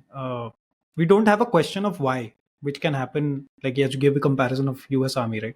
So they sort of tend Absolutely. to question why, because they're not fighting on their land. But we don't have that. We don't question why, because we are fighting Absolutely. in our land. Yeah, Yep. right. So after you recovered, and then how has your life been post recovery, post physiotherapy that you mentioned? Okay, after that, what had happened was, since I'd left at a very age, there was a long way I had to go as a mechanical engineering by then. So I had to do something for my living. I couldn't have survived just on the pension part of it. So I wrote my UPSC exams, Indian Engineering Service, and cleared the Indian Engineering Service exams and UPSC exams. And then, as a matter of fact, I felt कि मतलब there is something in me which I can still contribute to the defense forces. So what I did was I chose the Ministry of Defense. Although my ranking was pretty good, I could have probably opted for lucrative appointments, as people say. But I chose to join the defense forces. I chose Ministry of Defense, and I joined as assistant executive engineer. Served there for 21 years. I rose up to the rank of superintendent engineer, and a superintendent engineer in a central government job with all the perks in a place like Bangalore. I had a bungalow, I had a servant quarter, I had a huge lawn with still all that kind of facilities I had as a superintendent engineer. I was doing really well in that sphere as well. But somehow down the lane, after 20 odd years of service, I realized that there's something more I should contribute than what I've been doing. Although being part of Ministry of Defense, I was indirectly connected to the army itself. I was rendering my service to the defense forces itself. But somehow down the lane, I felt कि मतलब, I should do something for the society at large rather than just restricting myself to that. So it's been about 4 months I've quit my job, planning on my third innings. My first innings was the defense forces, then as a civilian officer, as a superintendent, till the rank of superintendent engineer. I quit that as well. So now I have certain plans laid down for myself. It's just about 3 months since I've left. So I'm in the process of transition. So let's see. God has been kind to me. Whatever I asked, God has already, given me more than what I can wish for, what I can anticipate, what I can ask. I don't want to be shameless in front of God, asking more and more. So it's just that I want to be, some service to the society. This part of the country, like Karnataka में बहुत लोग कम defence forces join करते हैं. So I just want to guide them. I've been doing that. A lot of people who approach me, it was in an unstructured manner. uh, so I want to slightly formalize that, ensure that यहाँ पे, if you consider Hubli and you don't know that North Karnataka belt, वहाँ पे ज़्यादा दिक्कत है. वहाँ पे मतलब there is not too much of means of employment.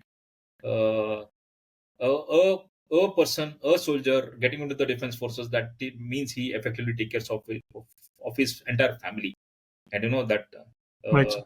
service oriented people, there are a lot of them, but they don't get avenues, they don't get adequately trained, the exposure is not there. Probably I intend doing that. Let's see matlab, where it takes. Right, sir. Absolutely. Sir, any advice for youngsters who want to join Indian Army? Advice, you see, as I told, God has been kind to me. The SSB which I went through, as I told you in the beginning itself, that I didn't have to struggle too much. Struggle in the sense, probably that was there in me. I don't say matlab, everybody does have that or doesn't have that. My only advice is there are a lot of training establishments. There are a lot of officers themselves who have retired from the forge and started conducting training, started conducting coaching. Now, there are officers who have been in the service selection board, who have adequate knowledge and train the defense aspirants. For once, I'm not telling that like, please join the defense those in training institutes. I'm not saying that, but all I'm saying is join those training establishments. No harm. But the thing what SSB they are looking at is your originality. You don't, you attend the academy, you know the procedure. Till then, it's fine. But once you jump onto that bandwagon wherein, they tell you for this question, you'll have to answer this, that is very hard to draw the line. Be yourself, be original, and then probably your chances of getting selected into the defense forces are escalated. Having said that, what I would like to further add to it is,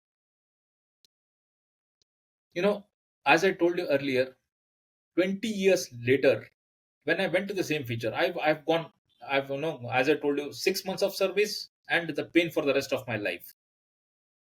Having said that, on point 475, 20 years later, when I stood there and saw the national flag at that altitude at 17,000 feet standing there, I felt I lived my life. So your aim, your ambition, be it the defense aspirants or the otherwise, aim high in your life. And your aim, you should strive so hard for that, that once you achieve that, you should feel you have achieved whatever you wanted in your life. There's nothing to look forward to.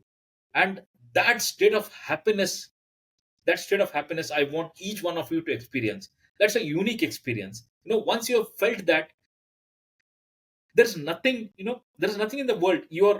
Nothing matters. Nothing matters. Somebody's going to insult you, somebody's going to humiliate you. That humiliation, that suffering, everything vanishes, and you have achieved your life, you have achieved your aim in your life. So there is so something, sort of nirvana you achieved. That once you experience that state of happiness which I've experienced, you'll be a different person altogether. Matlab, the perspective towards life will change. So look for those moments, look for such aims and ambitions, and aspire to achieve that. Absolutely, sir. Absolutely. Thank you so much, sir. It was an honor speaking to you, and you're an inspiration for us. Thank you for everything that you've done for us. Thank you so much, sir. Thanks, Aditya. Thank you so much for getting me in this platform. Through this platform, what I would like to convey to the audience is, this is Captain Naveen Nagappa standing in front of you, speaking in front of you. But let me tell you, this is not Captain Naveen Nagappa. It is those 527 soldiers who have sacrificed their lives. Remember, 527 soldiers sacrificed their lives just in Kargil War. 1,300 of them have got injured, for whom life has never been the same again. We owe it to them. This 26th of July, it will be 25 years. Let's light a candle in remembrance of those 527 soldiers and everybody who has taken part in that Kargil war. Thank you so much. Thank you, sir. Thank you so much.